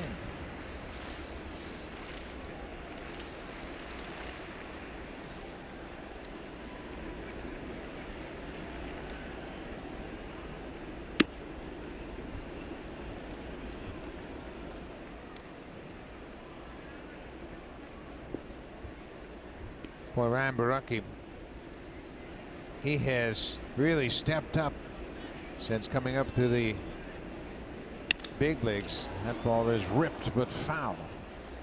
You know, there are just certain people that they don't seek it out, but they become natural born leaders. He might be that guy. And he's talking about the path of the bat, the break of the slider. Reading bats, what pitch you're going to throw from what you see. Well, that splitter's been a wicked pitch for Chirinos. Grichuk strikes out, 2 strikeouts in the inning. 5 strikeouts for Chirinos, and that's going to be it. Kevin Cash never hesitated. He popped out of the dugout and he calls for the bullpen. But Chirinos, another terrific outing against the Blue Jays. Adam Kolarek will come on, the lefty. Rowdy Tellez getting an update on Kolarek.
Owner guest from one of TD's community partners. Welcome to Rogers Center. Heck of a ball game. It's a 3-2 game. I don't know if the Blue Jays are really disappointed that Chirinos is out of the game. He was terrific. He allowed just one hit in 4+ innings. Now he'll turn it over to the lefty, Adam Kolarek, who is probably going to be in for just one batter. He's a sinker, slider, changeup type of pitcher, left on left. That's the situation that Kevin Cash wants. Gets a lot of ground balls. He's a side-arming left-hander. You got to make him get the ball up. Rowdy Tellez 1 for 2 with a homer. The ball really moved inside. Tellez with that home run joins Adam Lind as the only players in Blue Jays franchise history with 9 extra base hits in their first 14 big league games. Pretty good company.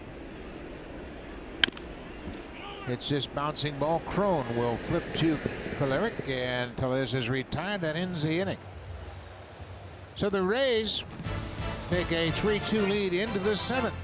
Mark Leiter Jr. coming out of the pen.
Are on sale now.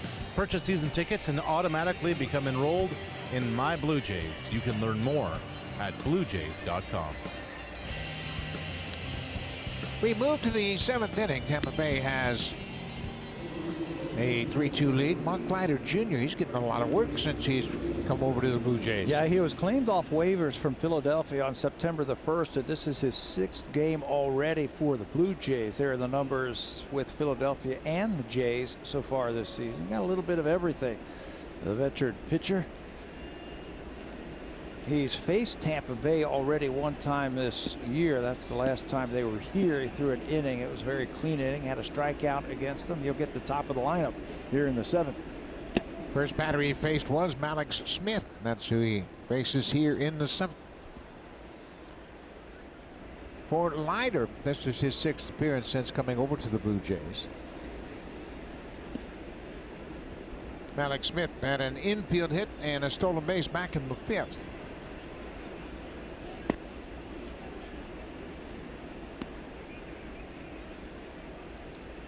Leiter has not pitched since New York. Worked an inning in New York, gave up a hit and nothing more. You mentioned this is his 6th appearance with the Blue Jays. He's only had one bad one, really. That was against Cleveland, where he threw an inning and gave up 3 hits and 3 earned runs. Everything else has been pretty good. He'll give you a little bit of everything. Here he walks the leadoff man, and it's the speedy Mallex Smith. Smith had a stolen base the last time he reached in the 5th. He'll be thinking about running here. Boston has a 4-2 lead over the Yankees there in the 4th. You can see that on Sportsnet 360.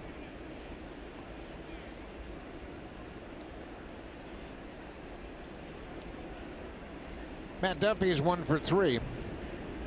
Well, he's the type of hitter you want hitting second behind a base stealer. And not afraid to take a strike if he has to. If that base runner is going to try and steal, he can hit and run if they want to do that also. He hits the ball all over the place to all fields.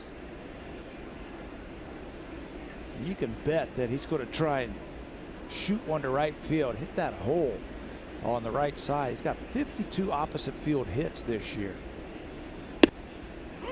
Hader jumps ahead with a fastball strike.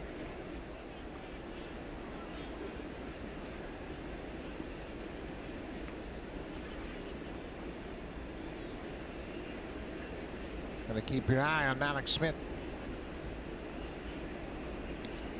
And Leiter does. Smith has 34 stolen bases.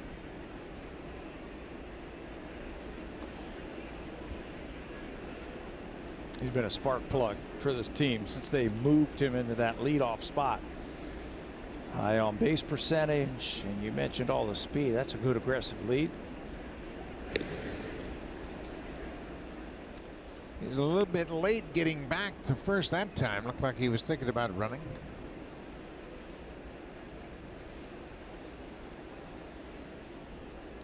Smith is second to Whit Merrifield of the Kansas City Royals. Merrifield has 36 stolen bases with 1 tonight. Smith has 34. There he goes. Pitch out. Jansen's throw is short. They called it right. They called the pitch out, but Mallex Smith got a great jump again. Second stolen base of the night, 3rd in the game for Tampa Bay. Another good jump. We mentioned that he's got an aggressive lead. Blue Jays guessed right. Even with a good throw, I don't think he gets him. He's just too fast. You better stop him at second now. Moves behind him. Throw the pickoff play on. Well, what's it going to hurt? Just to make him aware that you're thinking about him. Danny Jansen wanting a little chat with Mark Leiter Jr.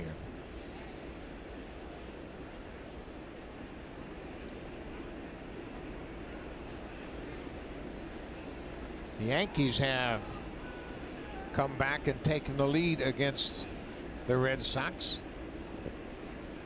That sounds like a not on my turf type of game. Giancarlo Stanton with a grand slam home run. 1-1 to Duffy. Outside.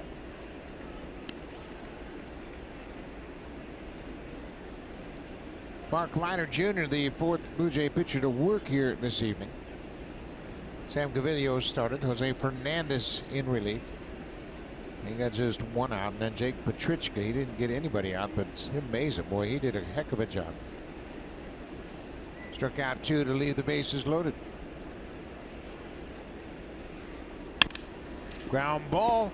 Gurriel keeps it on the infield. Everybody's going to be safe. Boy, there's another instinctive play by Gurriel. He was shaded up the middle with Mallex Smith at second. And knowing full well if that ball gets through, Smith's going to score. Oh, yeah, he scores easily, but that's the influence of speed. You got to keep that runner close so he is guarding them, standing right behind him, and his range is able to get to that ball and keep it in the infield. That long reach, and he comes up faking like he's going to throw to first base, hoping to get that runner to round third base. That's another instinctive play. Getting better and better with each game. Nobody out. Runners at the corners. Ji-Man Choi takes the first pitch strike. Choi walked to start the inning in the sixth. He walked against the reliever Jose Fernandez. That was just last inning, and he came around to score. Another leadoff walk here in the seventh. He's 90 feet from scoring.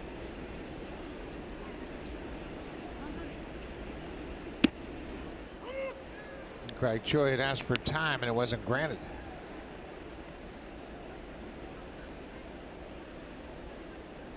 Marlo Hale gives the signs for the run defense. First and third, nobody out. 2 strikes on the batter.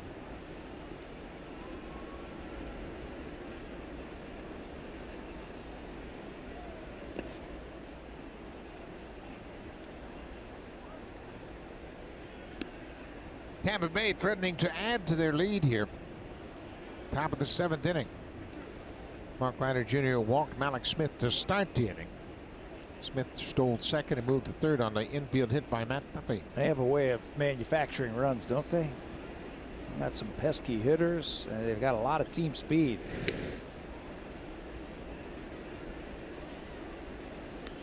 Duffy over there at first base, he already has a stolen base himself. Smith has 2 tonight. So they've added to their 113 team steals.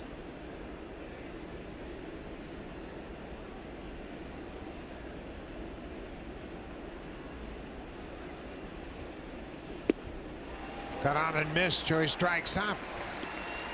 1 out. Let's check in with Jamie Campbell.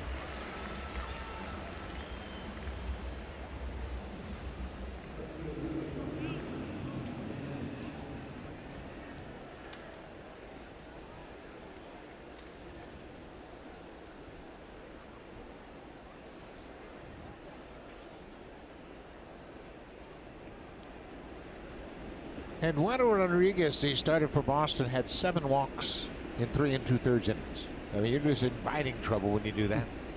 In that ballpark? David Price wasn't very good last night either.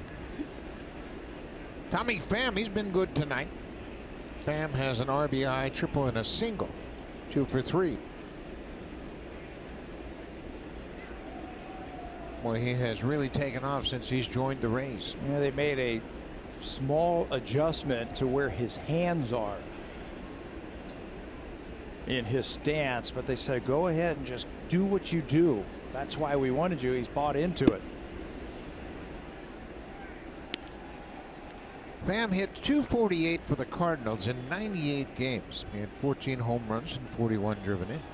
Chad Mottola is the hitting coach, having a chat with Willie Adames about that split finger pitch from Leiter.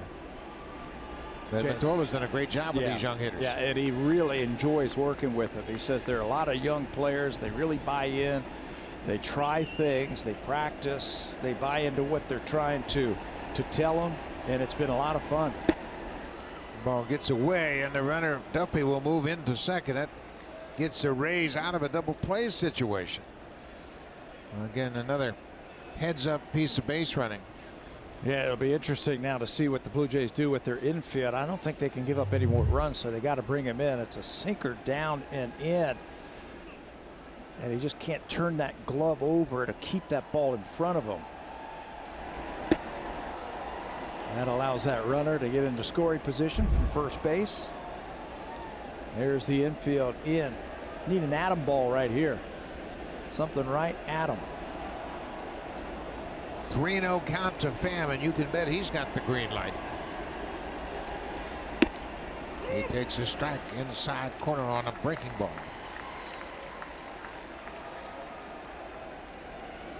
John Gibbons trying to get the attention of his young catcher. Be smart now. You got a base open.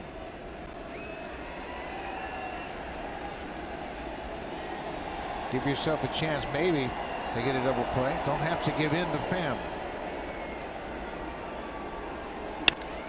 Ground ball. Gurriel dives and now he can't make a play. A run comes in as Smith comes in to score. Second time tonight a leadoff walk has come in to score. What a great break by the runner at third base, Smith. Again, that's what speed will do to you. Puts a lot of pressure on the pitcher, puts a lot of pressure on the defense. Watch the break right away. No chance to get him at the plate. He saves a run by knocking this ball down in his haste to get the ball out of his glove. He can't transfer it, so that should be an infield hit. Another hit and an RBI for Tommy Pham. He's got 3 hits and a couple of ribbies tonight. 4-2 Tampa Bay. Still just 1 out.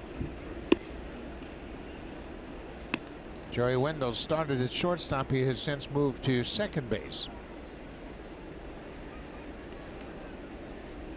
Pete Walker checking on the status of the bullpen.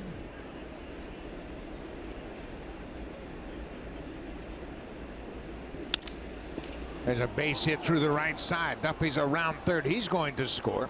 Pham goes to third as Joey Wendell picks up his second RBI of the night, an RBI single to right. He's 2 for 4. Where they can hit the middle of this lineup. They're pesky hitters. They put the bat on the ball. They don't like to strike out. They spray it all over the field, making it tough on anybody pitching against them. Mark Leiter Jr. struck out Choi, the only out he's recorded in this inning. Tampa Bay has a 5-2 lead. Joe Biggini will come on.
Jr. here in the 7th. It'll be his 45th appearance of the season.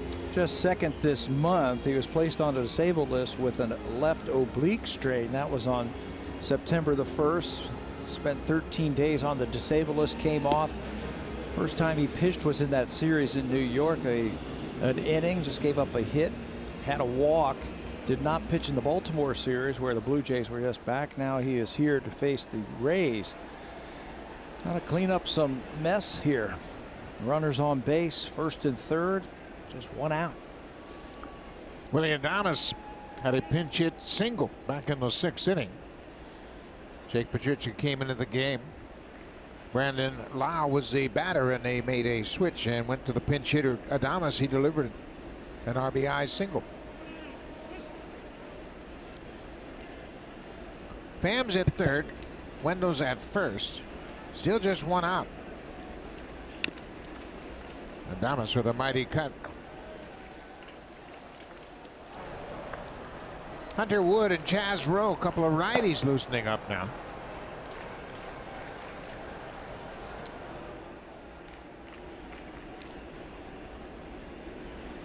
Mark Ryder Jr. walked the first batter he faced in this inning. Malik Smith, he came around to score, as has Matt Duffy. Joe Biagini. There goes the runner. Get ground balls. There's another stolen base for Tampa Bay, but now doesn't matter. He can get a share of ground balls with that hard sinking fastball. The Rays pick up on that and steal their way to another base and out of the double play. 4 stolen bases so far tonight. They've also taken advantage of a wild pitch. 15 steal for Wendell. Infield again has to come in. With sinking fastball from Biagini. Yeah, it looked like Kevin Cash gave a sign to his third base coach what they want to do now on any ground ball. Looked like he's going to play for another run. The contact plays on. Already up by 3. You might as well roll the dice. Put the pressure on the Blue Jays infield to make a play.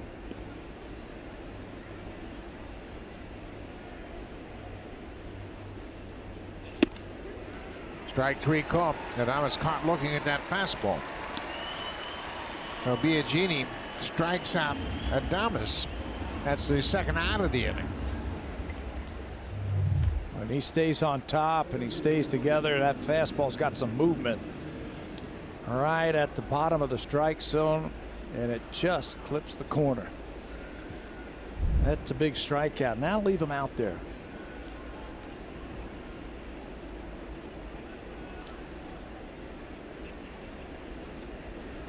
Kevin Kiermaier, the center fielder. So for 2 so far with a walk. Another good fastball. Same spot at 97. Keep throwing it there. That is a tough pitch for anybody.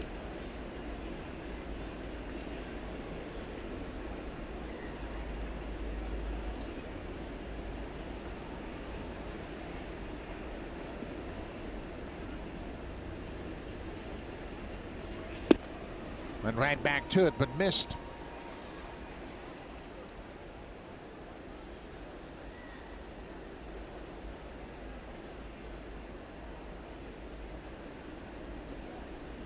Kiermaier has hit the ball hard a couple of times tonight. Nothing to show for it just yet. And blocked by Jansen. Way back in September of 2016, Joe Biagini hadn't given up a home run all season long until Kevin Kiermaier hit a home run on the 3rd of September. Joe had such a terrific rookie season. He's doing a great job of keeping the ball on the ballpark. Kiermaier hit the first home run against Joe Biagini. And that's the only hit that Kevin's ever had against Joe. 2-1. Foul back.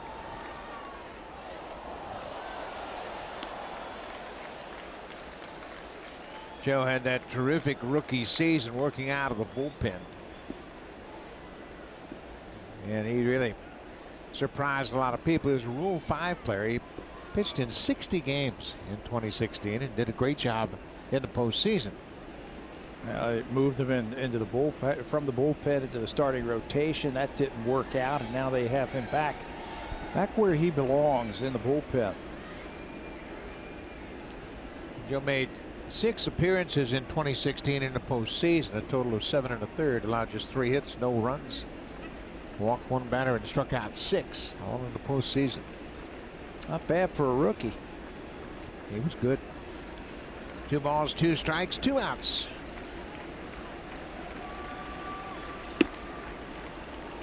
Pretty good looking pitch right at the top of the zone.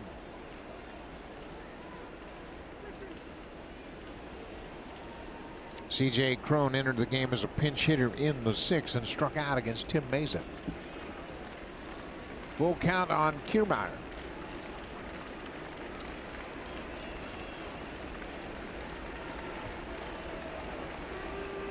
Biagini's got a pitch on his mind. And now the young catcher's got to get to it. What is it going to be? Kiermaier against Biagini. Curveball. Kiermaier got a piece of it. Joe lifted up a little bit, and Kiermaier was able to foul it off.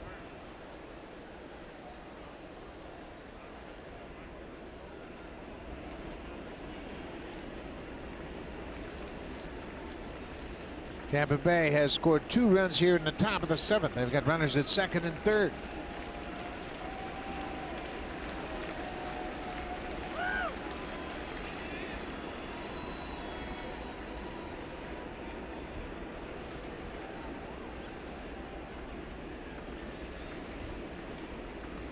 And they're set.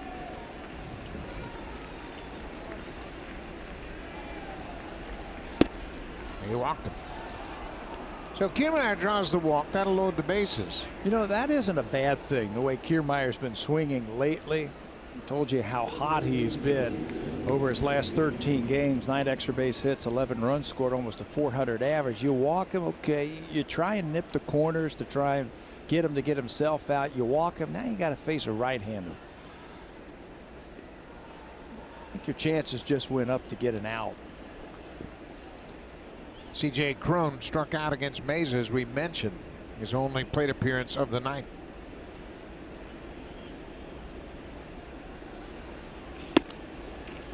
First pitch, strike. Biagini's got a little extra zip on his fastball. Yeah, he's had some time off. He hasn't worked since the 14th. 6 full days ago, that series in New York. Biagini was set. Jansen wasn't sure what pitch he was going to throw, so he told him to step up. They'll go through the signs again. Cron is 0 for 3 against Biagini. Limited number of at-bats.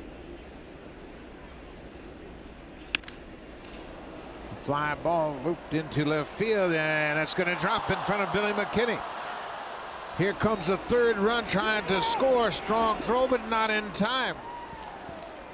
As C.J. Cron clears the bases with a little looping single in left field. He didn't hit it hard, but he hit it in the right spot. You know, it doesn't happen very often, but every now and then you'll see this. Bases loaded, 3 RBIs on a single. Yeah, you'll get 2 RBIs a lot of time on a single. Very rarely will you get a 3 on a base hit, a single.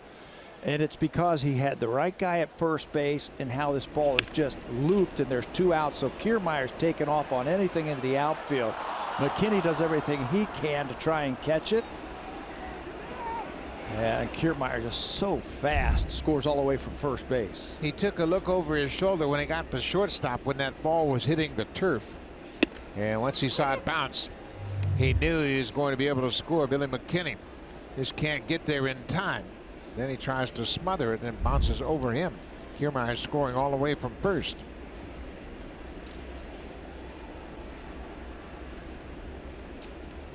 It's 8-2. Jesus Sucre batting for the first time.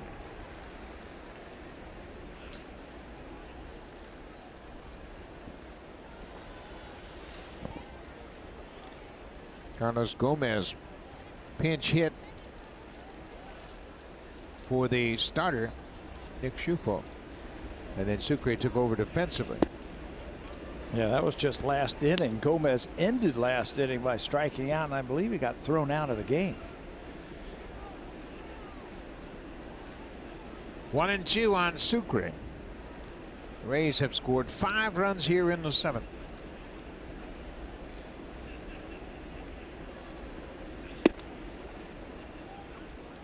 Tampa Bay came in here a hot team. Joe Biagini, the starter, retired the first 7 in a row to start the game. It took them a while to get going, but now they have scored 8 runs on 10 hits and haven't hit a home run. They have a 5-game win streak starting this series against the Blue Jays. 5 in a row. There's a base hit for Sucre through the right side of the infield. Everything is breaking right for Tampa Bay. I mentioned that 5-game win streak. They've had 7 streaks now of 5+ wins this season. 7. How about being consistent? Well, we mentioned they got off to a rough start, but Kevin Cash and his coaching staff just hung in there, kept pushing the fundamentals, and the team has responded. 2 outs. Mallex Smith batting for a second time this inning.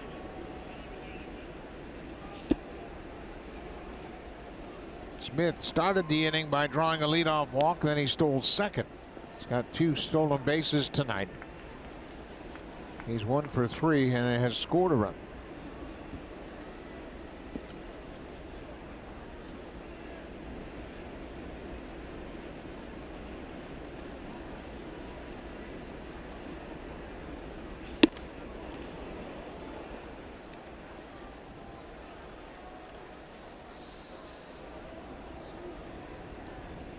Tampa Bay has won 9 of the first 12 they have played against the Blue Jays this season. They will have 6 more games against each other after this game tonight.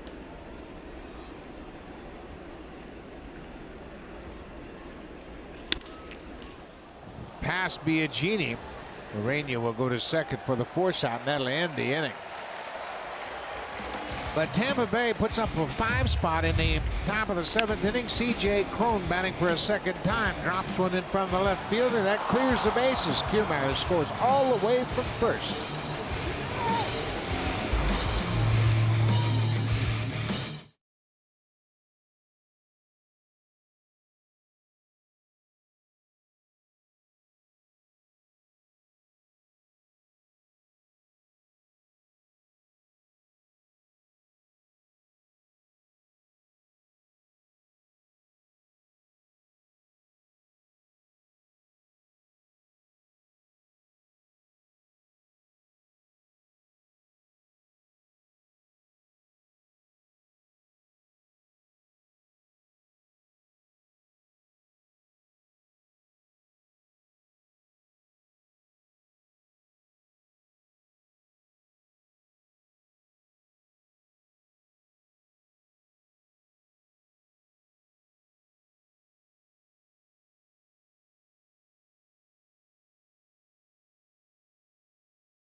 Of Rogers Blue Jays baseball partnership. It may not be reproduced or retransmitted in any form.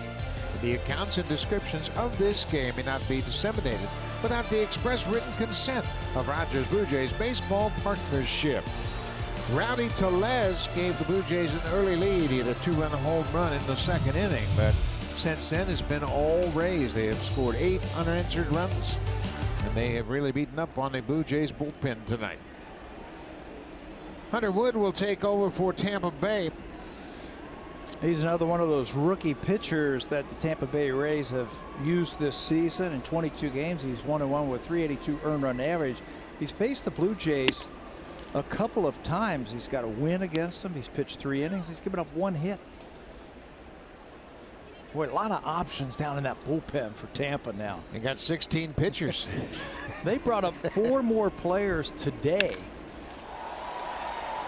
Pilar hits a high fly ball into center. 1 out. Ozzie Timmons is the first base coach for Tampa Bay, and they have a little ritual they go through with the sunflower seeds, counting push-ups all the while. Just guessing that Blake Snell's in there. Oh, there you go. Just guessing. Diaz hits a high fly ball to right. Mallex Smith gets back and makes the catch on the warning track. 2 up, 2 down. A couple of fly ball outs for Hunter Wood. The 2018 Civic Type R, like no Honda you've ever seen.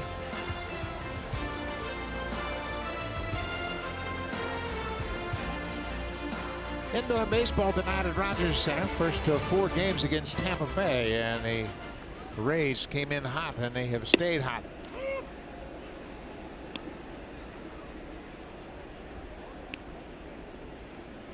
Ozzie Timmons is done with his workout. And his sunflower shower.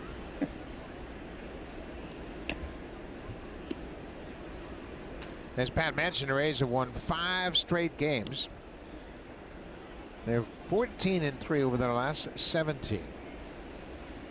19 games over 500. Danny Jansen, the catcher. It's this one on the ground. Matt Duffy has it. Long throw. Easy inning for Hunter Wood. Took him just 6 pitches to retire the side in order. We'll go to the 8th.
Blue Jays and Rays play game 2 of this 4-game series. It all starts at 6:30 p.m. Eastern Time. That's the pregame show with Jamie Campbell and Joe Siddle. 3:30 Pacific Time. Game 2 of this 4-game series, the Blue Jays and the Rays. Jonathan Davis takes over defensively in center field for Kevin Pillar. Davis is a natural center fielder, so they put him out there to get a few innings under his belt. This kind of game, it's a good idea. Get some of these young guys in there. Anthony Alford, we might see him. He's on the roster now, just brought up. Might see him. Dwight Smith Jr. Might see him get an at-bat or an inning in the outfield.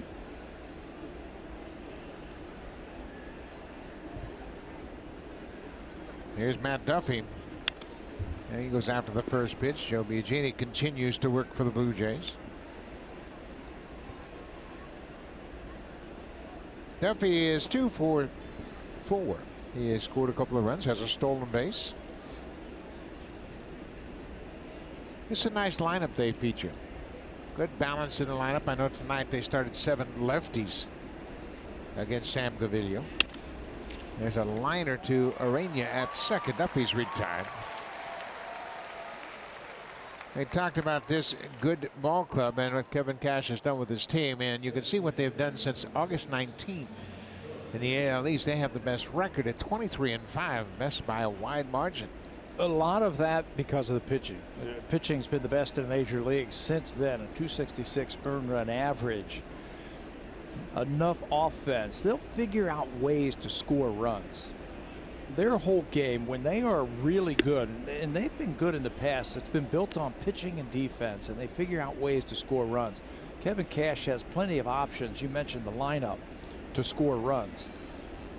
With some speed, with some balance, just a little bit of power. Totally different than the Rays team from last year. There's a fly ball to left field. McKinney did a nice job of turning and running away from the infield. He got a good beat on that. Makes a nice running catch. Yeah, last year there were a lot of power hitters in that Rays lineup, and they struck out a ton. Looks like Anthony Alford might be getting ready to hit. The shin guard and the bat. Go get loose. They have a tee behind the dugout if they want to go hit into a screen. Tommy Pham's had a big night. We talked to Chad Mottola about Tommy Pham, and they just picked him up mid-season from the St. Louis Cardinals. He said, man, this guy is focused, ultra focused. Mottola has a tremendous regard for Pham, thinking that he comes here with one thing on his mind, that's winning the game. Yeah, he talks about his game face. He puts that game face on, and it never leaves him. Hits this one in the air to center field. Jonathan Davis, fresh into the game, makes the catch. 3 up, 3 down for Biagini. We go to the bottom of the 8th. Now time for a Blue Jays Central update. Here's Jamie Campbell and Joe Siddall in the Samsung broadcast studio.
Presented by Honda at the Model Clearout event. The real victory lap is the drive home.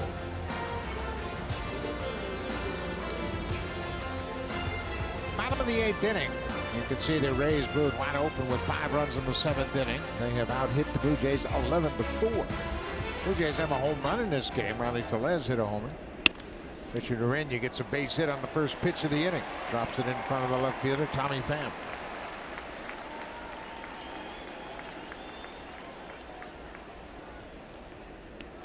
A leadoff single, and now Ureña's aboard. It says Anthony Alford. We mentioned he was getting ready to pinch hit, and he will pinch hit for Billy McKinney here in the 8th inning. Just got to the on-deck circle right before that last pitch. He was up there getting loose, getting some swings in. Hey, first pitch you see, let it hack. Just let it go. Alford played 7 games way back in May. He went 2 for 14 in those 7 games, had an RBI. He spent most of the season in minor leagues. He had a good cut on that first pitch. There you go. Hey, it's 8-2. Hunter Wood's not going to mess around with it. He's going to come right after you. He wants to have some easy innings. He's going to pound that strike zone and force you to hit your way on. Good approach by Alford to go up there swinging.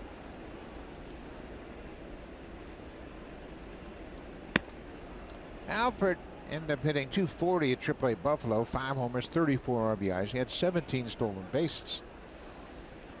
He's still trying to get comfortable playing baseball. He was a big-time football player for a long time, and he's missed a lot of time because of injuries in his baseball career. Nagging injuries that sit him down, and he loses valuable time to develop.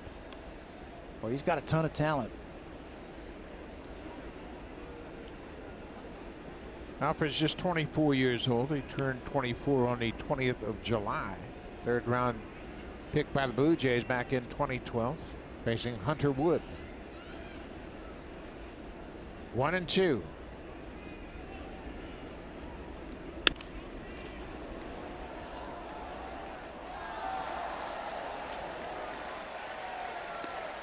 David Palino loosening up for the Blue Jays. Looks like he'll come on and pitch the ninth.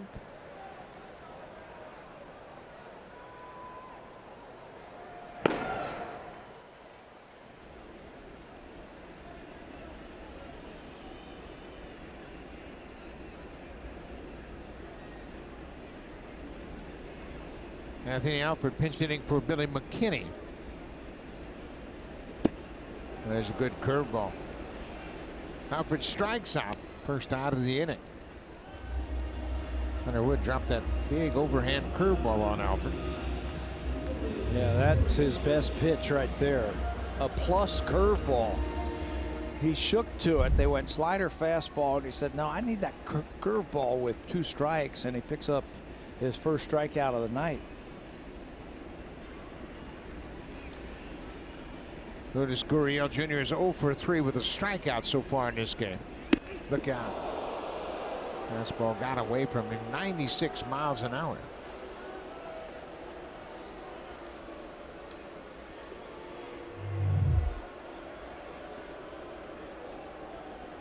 Fastball. It looked like they wanted it inside, but not up and in. That one just got away from him.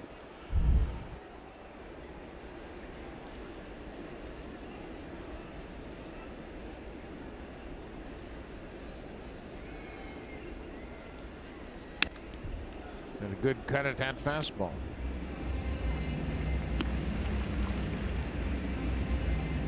Been a good season for Lourdes Gurriel Jr.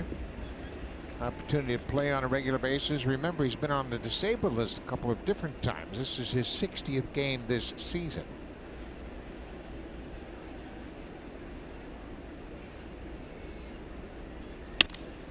Hits this ball off the end of the bat to right field. Malik Smith makes the catch. Gurriel is 0 for 4. Well, it's been a tough season for the Blue Jays, in particular playing against the American League East. Jays are 27-42 against the East, and they haven't been able to hit much at all, especially against the Rays. They've hit under 200 as a team against Tampa Bay. Totally have had their number when it comes to pitching against them. Dominated them with their hard throwers. They got a whole bullpen full of guys who can rush it up there in the high 90s. It's going to be interesting to see how Tampa Bay utilizes the opener going forward. I mean, you could argue that Yani Chirinos and Ryan Yarbrough both could start. Oh, yes. It's do they have enough faith in them to start them and have them go 3 times through the lineup? Smoke hits it on the ground. Cron will step on the bag, and that'll end the inning. So the Blue Jays trail 8-2 after 8. We'll go to the 9th. Wendell Adams and Kiermaier. Ryan Stanek started.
Fantasy available with Honda-Vac. It always bats cleanup. Well, this was the capper to that big 5-run inning for Tampa Bay. Bases loaded, and C.J. Cron is actually going to get a single. But because there were 2 outs and the ball was blooped into the outfield, Kevin Kiermaier running from first base, it's a 3-run single, capping that big 5-run inning for Tampa Bay, making it 8-2. Tonight's drive of the game from C.J. Cron. C.J. Cron came into the ball game as a pinch hitter and struck out with the bases loaded against Tim Meza, but he delivers with the bases loaded his second time up. This is David Paulino making his 4th appearance for the Blue Jays. He was acquired from the Houston Astros, part of that Osuna trade, Roberto Osuna trade. This is his 4th game with the Blue Jays, his first one since September the 14th. Changes on defense. Dwight Smith Jr. takes over in left field. And Anthony Alford, who pinch hit for Billy McKinney, takes over in right field. So this is the first time that Anthony Alford and Jonathan Davis have played in the field together in the major leagues. They are brothers-in-law. That's pretty cool. Playing here in the big leagues. I'm sure they would like it to be in a much different situation.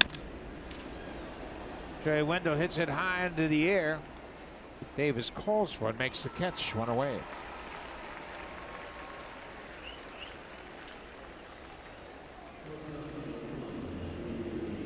David Paulino's had some arm issues this year. He hasn't pitched an awful lot. Blue Jays getting a look at him here at the end of the season. Yeah, this is really interesting. He could be a very interesting guy, I think, for the Blue Jays going forward. He's got everything you would like to see from a reliever. He's got some size to him. He creates a good downward plane when he lets it go. Before he was injured, I mean, he could rush it up there. That typical reliever, 95 plus, but we haven't seen it just yet in his 3 games that he has pitched for the Blue Jays, and I'm sure that goes back to the problems that he has had injury-wise. Building up his arm strength for sure. 1-1.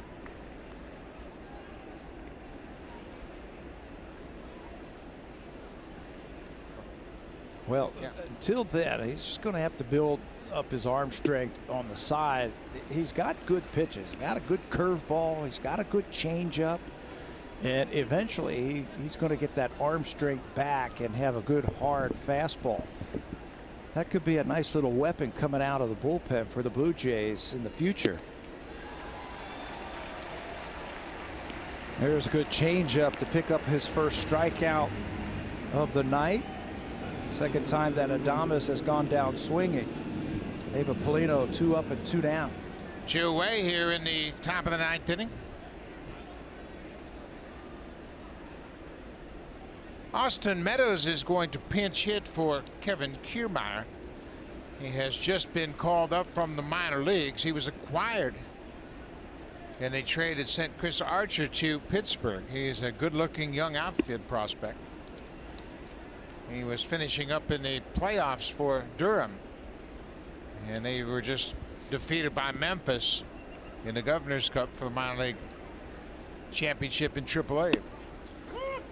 Former high draft pick of the Pittsburgh Pirates, how they included him in that trade. They gave up a lot. And Tampa Bay, I think, did a heck of a job asking for this kid. They said he's going to be a home run hitter. He's got a sweet swing. This is his Rays debut. He becomes the 54th player and 23rd rookie used by Tampa Bay. Both are club records. Trade took place on the 31st of July. Rays also received Tyler Glasnow and a minor league righty, Shane Baz. Oh, he's got a nice swing. Yeah, it's a pretty swing with some power. He went down to AAA and tore it up after he got traded over here. Kevin Cash was saying, you know, I'll try and find him some bats, but I owe it to the guys who have been here all season long. It's tough to get this guy in the lineup. Yeah, it sure is, especially given how well they have played down the stretch. 1-2. Ground ball. Tellez has it. Paulino with a 1-2-3 top half of the ninth. We'll go to the bottom of the ninth. 8-2 Tampa Bay.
Yankee Stadium, and after the Jackie Bradley Jr. home run, Christian Vasquez singled. So the Red Sox still have something going in the seventh. This is Jamie Schultz making his 20th appearance of the season, starting the ninth inning. Former 14th round draft pick from High Point University in North Carolina, Jamie Schultz was a starter down in the minor leagues for this team, and he has transitioned into the bullpen. He's pitched exclusively out of the bullpen in the major leagues with the Rays this year. 30 strikeouts in 28 and a third innings for Schultz. He had a perfect 6 up, 6 down the last time he pitched. This is Dwight Smith Jr. as Alex Smith has taken over in center field, and Austin Meadows is in right field.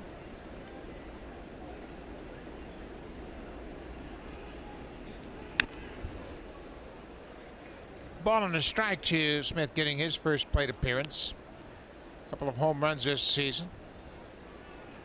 Hit a home run off Rick Porcello at Fenway Park earlier this year.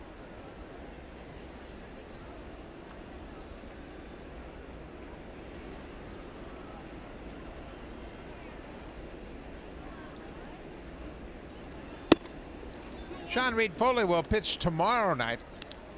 Tampa Bay hasn't announced who their opener will be, but Reed-Foley gets another chance to start. Last time out, he had 10 strikeouts in 5 innings against the Yankees. Yeah, in just 5 innings against New York, and maybe 2 more starts left for him. He's got a lot of energy. He said, you know what, I could throw a lot. He said, I feel great right now. And obviously he's had 2 10 strikeout games since he's joined the Blue Jays. Every time the coaches say, hey, how do you feel? I feel great. Can you go? Absolutely, I can go. Yep. You love that type of attitude, don't you? 3-1 to Smith. Hit in the line, and that's going to get down for a hit and go up against the fence. Smith is headed for second, and Malik Smith boots it. And Dwight Smith Jr. will end up at third. Well, Malik Smith got to it. Ball bounced off the fence, and when he swiped at it with his glove, he knocked it away. And we'll see how they're going to score that one. It's obviously a double. At least a double. That ball was smoked. Get yourself into a good fastball count and time it up, what Dwight does. Hits that ball, short hops the wall in right field. There's the drop right there. Maybe they give him an error on that one. We'll have to see, but Smith's going to end up at third base. Here's the play out in center, and they could certainly charge Malik Smith with an error. It is a double, the 7th double of the season for Dwight Smith Jr., and he goes to third on the air. Here's Rowdy Tellez. Tellez got the scoring started. He had a 2-run home run in the second, his second big league home run.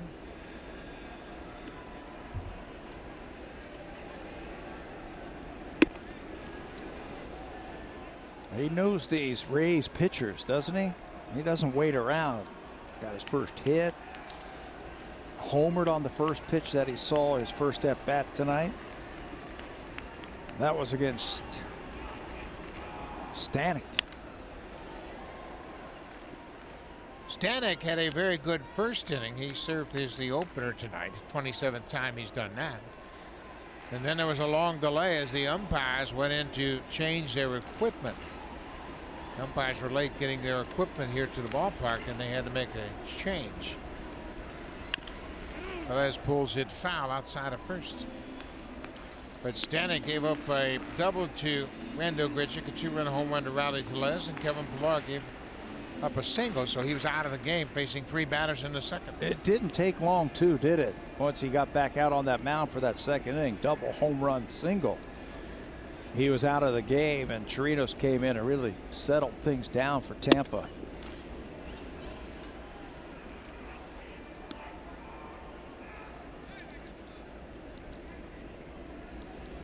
Grichuk and Pillar both getting hits, and now get the rest of the game off. Some of the youngsters playing. Velez drops it down the left field line. Got a chance for another double. He's headed for second, and that'll be another extra base hit for Rowdy Tellez. Some guys just have a knack for getting hits.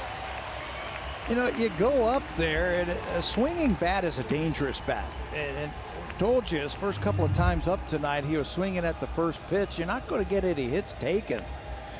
He is swinging. He's ready to swing even when he gets beat like he does on this fastball because he's aggressive. Just keeps it fair down the left field line. He's going to drive in another run and have yet another extra base hit.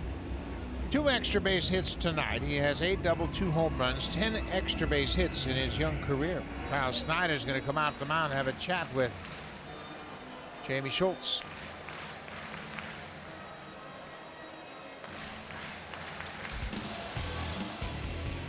Hurry into Home Hardware's kitchen event, on now until October 9th. Here's how.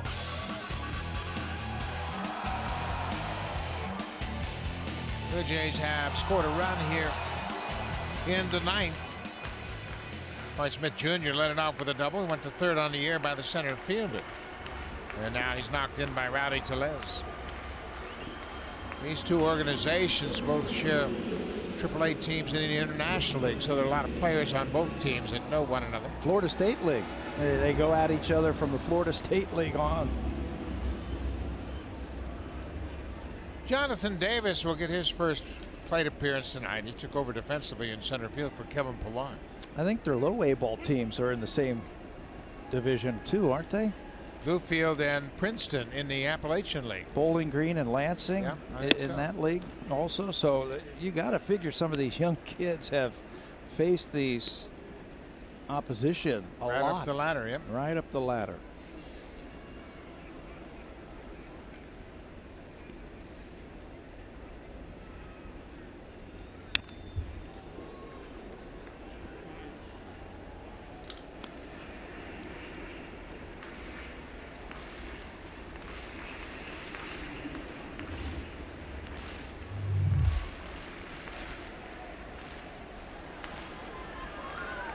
That's what we're talking about. Play against one another coming up, and now they're all in the big leagues together. Davis fouls it back.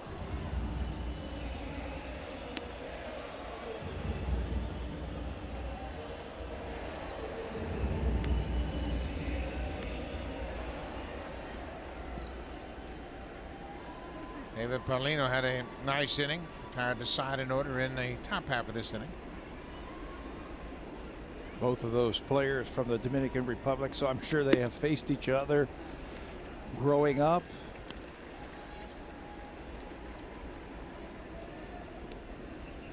But Adames looks like a good player. Just starting to get comfortable in the big leagues, but he's got a little juice in his bat. Had a big pinch hit RBI base hit early in the game. Foul back. Jonathan Davis has 2 hits and 7 at-bats in the big leagues. He has a couple of stolen bases as well.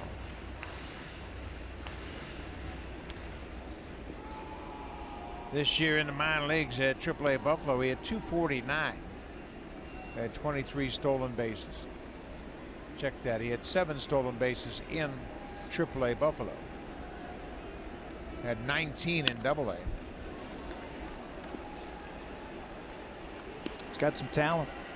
One of those late bloomers. This is his 6th minor league season. There are the numbers between AA and AAA this season at 282.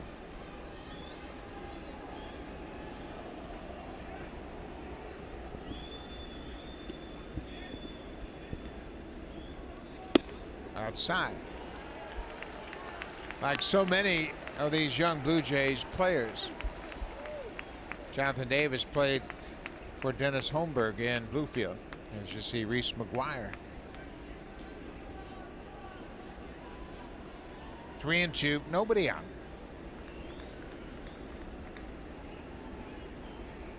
He fights it off and stays alive. Keep battling.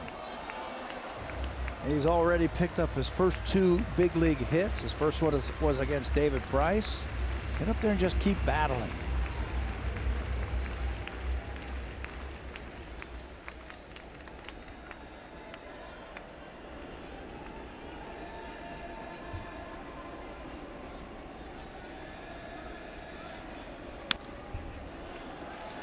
Hanging tough against Jamie Schultz. This is going to be at least a 10 pitch at bat. He knows he doesn't want to walk him, so he's going to be around the plate. So just be ready to swing. Well, and sure, you sit around as a youngster, a September call-up, and when you do get your chance, you want to make the most of it.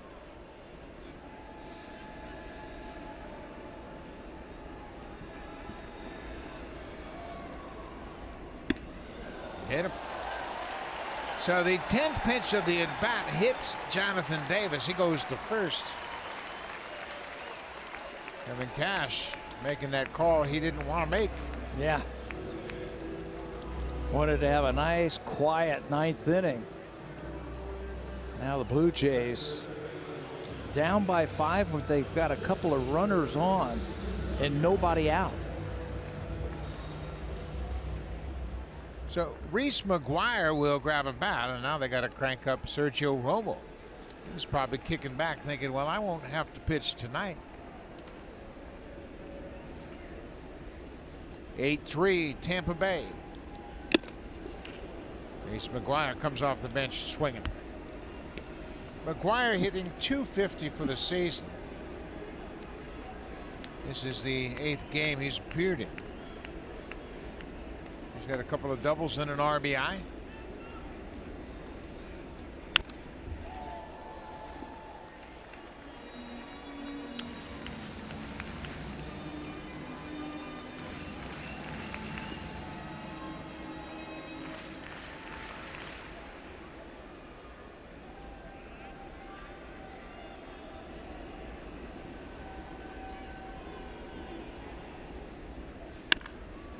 Breaking ball pulled foul by McGuire.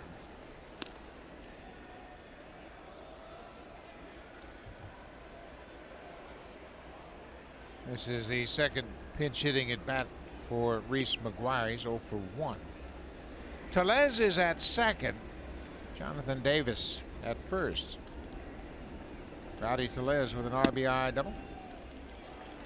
Tellez has a 3 RBI night. He homered and hit a double. 8-3 Tampa Bay. Blue Jays aren't going quietly here in the 9th. Breaking ball that gets away, but Velez will hold his ground at second. Curveball hasn't even been close here in the 9th inning. He's thrown 26 pitches, hasn't gotten it out. Reese McGuire gets on. The tying run's on deck. That's why they have Sergio Romo up and probably telling him right now to, hey, speed it up just a little bit. You might be in the game. 2-2 pitch to McGuire. He calls him out. Ball looked like it might have been away, but it's a strike 3 call on McGuire. First out of the inning.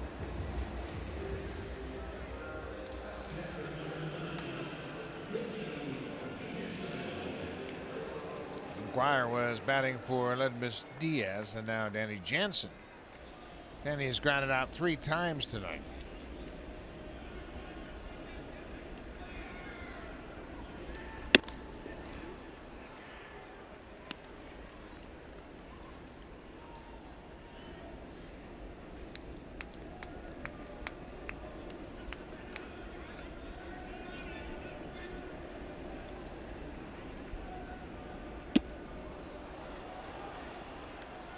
There's his slider. He's got a slider and a curveball.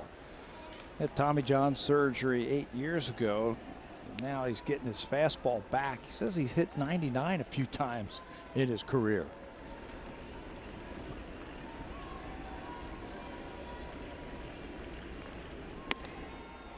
.95, but upstairs.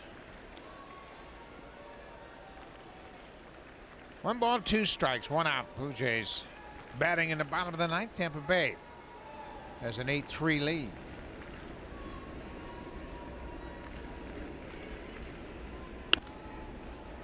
Slider fouled out of play. Hanging slider too.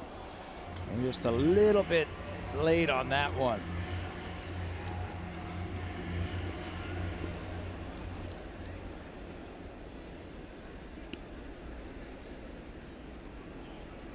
Henrys Morales moving around a bit just in case. Swing in the drive. This ball is way back. Jansen, home run number 3.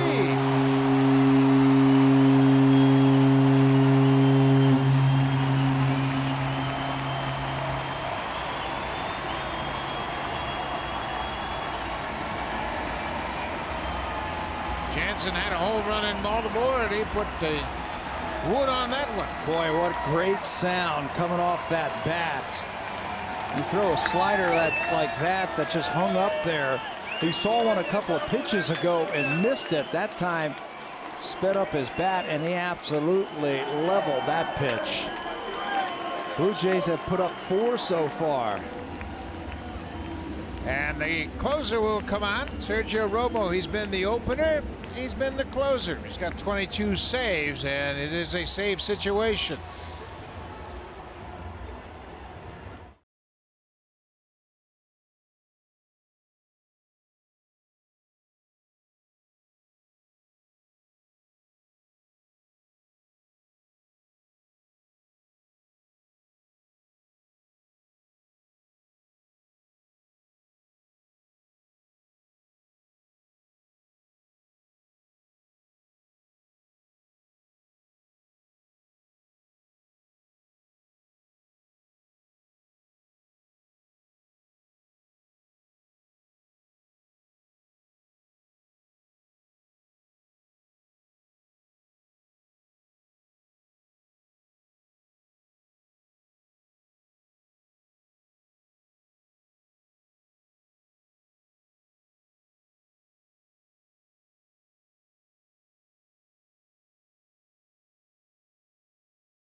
And well into the seats. It's a 3-run home run. Jansen's happy, but watch this youngster. He's happier than Danny Jansen because he just got a souvenir baseball. How about that? That's the beauty of baseball. And a hug from Dad, too. I can't believe I got a baseball. Put that thing in your pocket. High five all around. How about that? That's awesome. Beautiful. The kids for the Blue Jays have made the kid fans happy. And here's Sergio Romo. His 69th game of the season. He's 22 for 29 in saves, and he started this whole opener thing back on the 19th of May. Boy, about 20 minutes ago, I bet you he didn't think he was going to be in this ball game. It was 8-2 at the time. He pitched 4 straight days. On Monday was his 4th straight day. So he's had a couple of days off, and now this is a save situation thanks to Danny Jansen's home run. Jamie Schultz retired just 1 batter, and that was shaky. Might have been a ball. Urena takes ball 2. Things could get interesting if he reaches base. Yeah, you've got a home run hitter now on deck. If he gets on base, a home run threat could tie it up with 1 swing.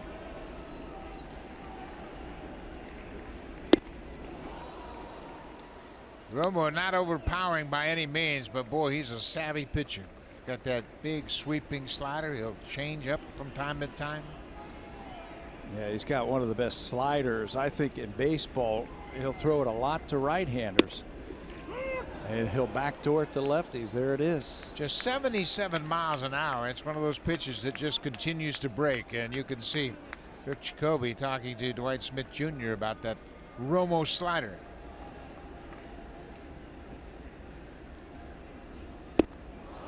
Changeup.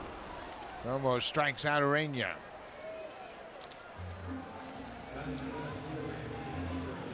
Watch how he grips that thing in his hand, push it way back in his palm, and then throw it as hard as you can. You can't throw a ball like that hard.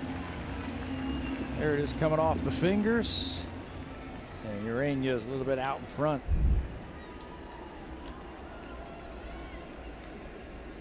That was a big out for Romo. Boy, it sure was. Now, Morales bats with nobody on and 2 outs. Off the plate with the slider. Romo's now 35 years old, facing the veteran Kendrys Morales. Morales with 21 homers this season.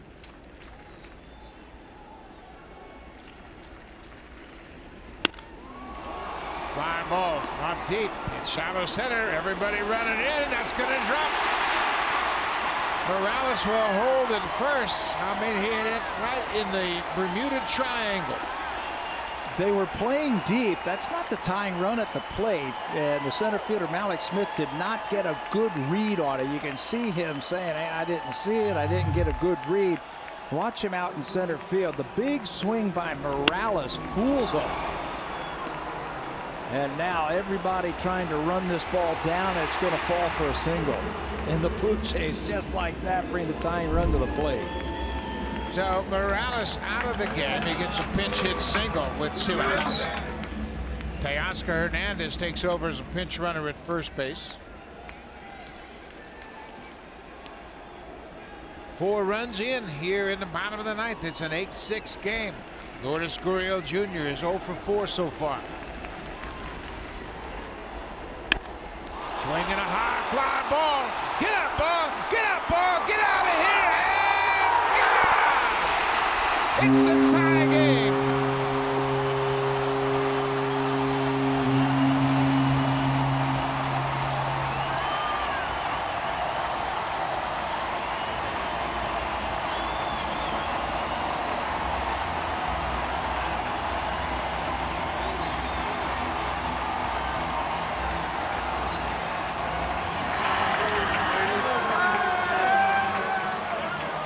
You saw it coming, didn't you?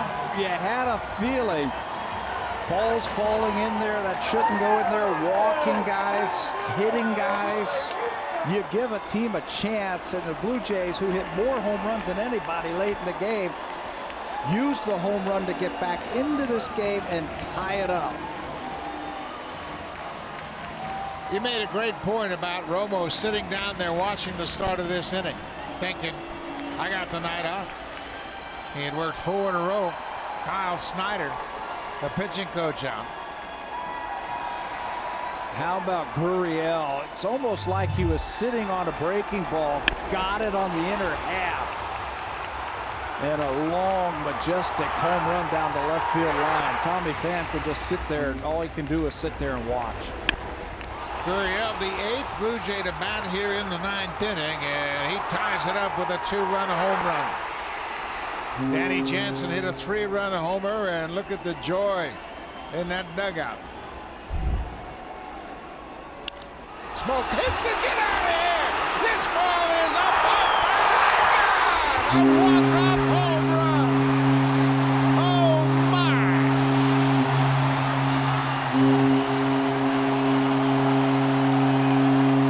Words cannot describe it.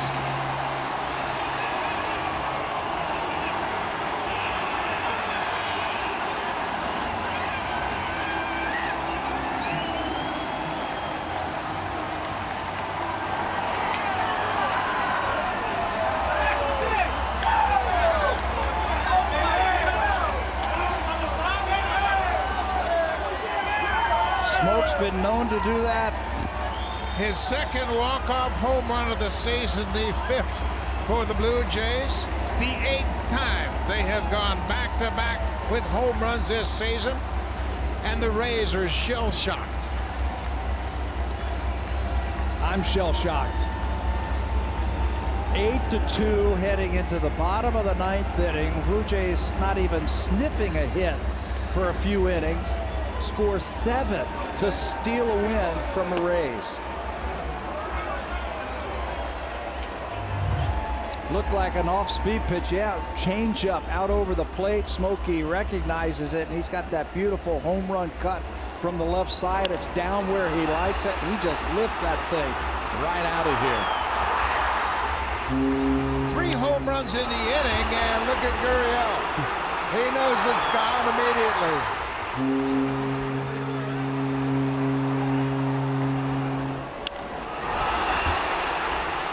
And so does he.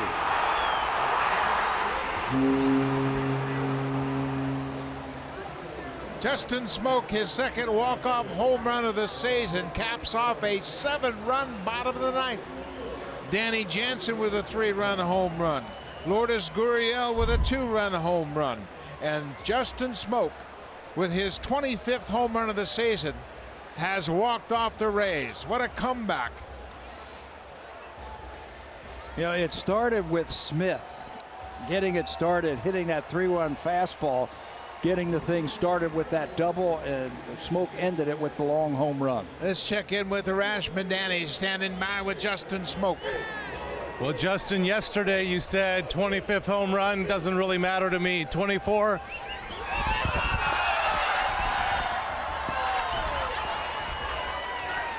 Hey, I appreciate that. You got me pretty good. You said 24, 28, it doesn't matter. 25 doesn't matter, but this 25th, how sweet does it feel?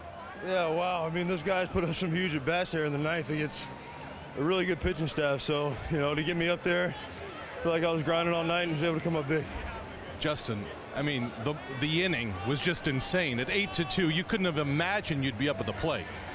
Yeah, you know, I mean, you never know in this game. I feel like when you think you're out of it, you still got a chance. So, like I said, those guys put up really big at-bats for us, and big homers, Gurriel, Jano, and just able to put the icing on the cake there at the end. Was there a building of anticipation in the dugout as the inning was going on? Maybe a little bit, but, you know, to see those guys go out there and have good at-bats like they did. I mean, J.D. Davis having that big at-bat, I mean, for young guys, go out there and do that, and just kept it going, man, kept the train moving. You're an even-keeled guy who loves the big moment and loves the big home run. What was it like rounding the bases? Oh, it's always great to hit a walk-off homer's great. You know, just the inning we had right there, to be able to come back right there, that's a hard way to win it, but we were able to get it done. Got it done indeed. Justin, thanks. Sorry. Buck. Thank you very much, Arash. The sixth time this season the Blue Jays have hit 4 home runs in a ball game. They score 7 in the ninth to win it. Thanks for watching, folks. Stay tuned. Here's Sportsnet Central with Ken and Ivanka.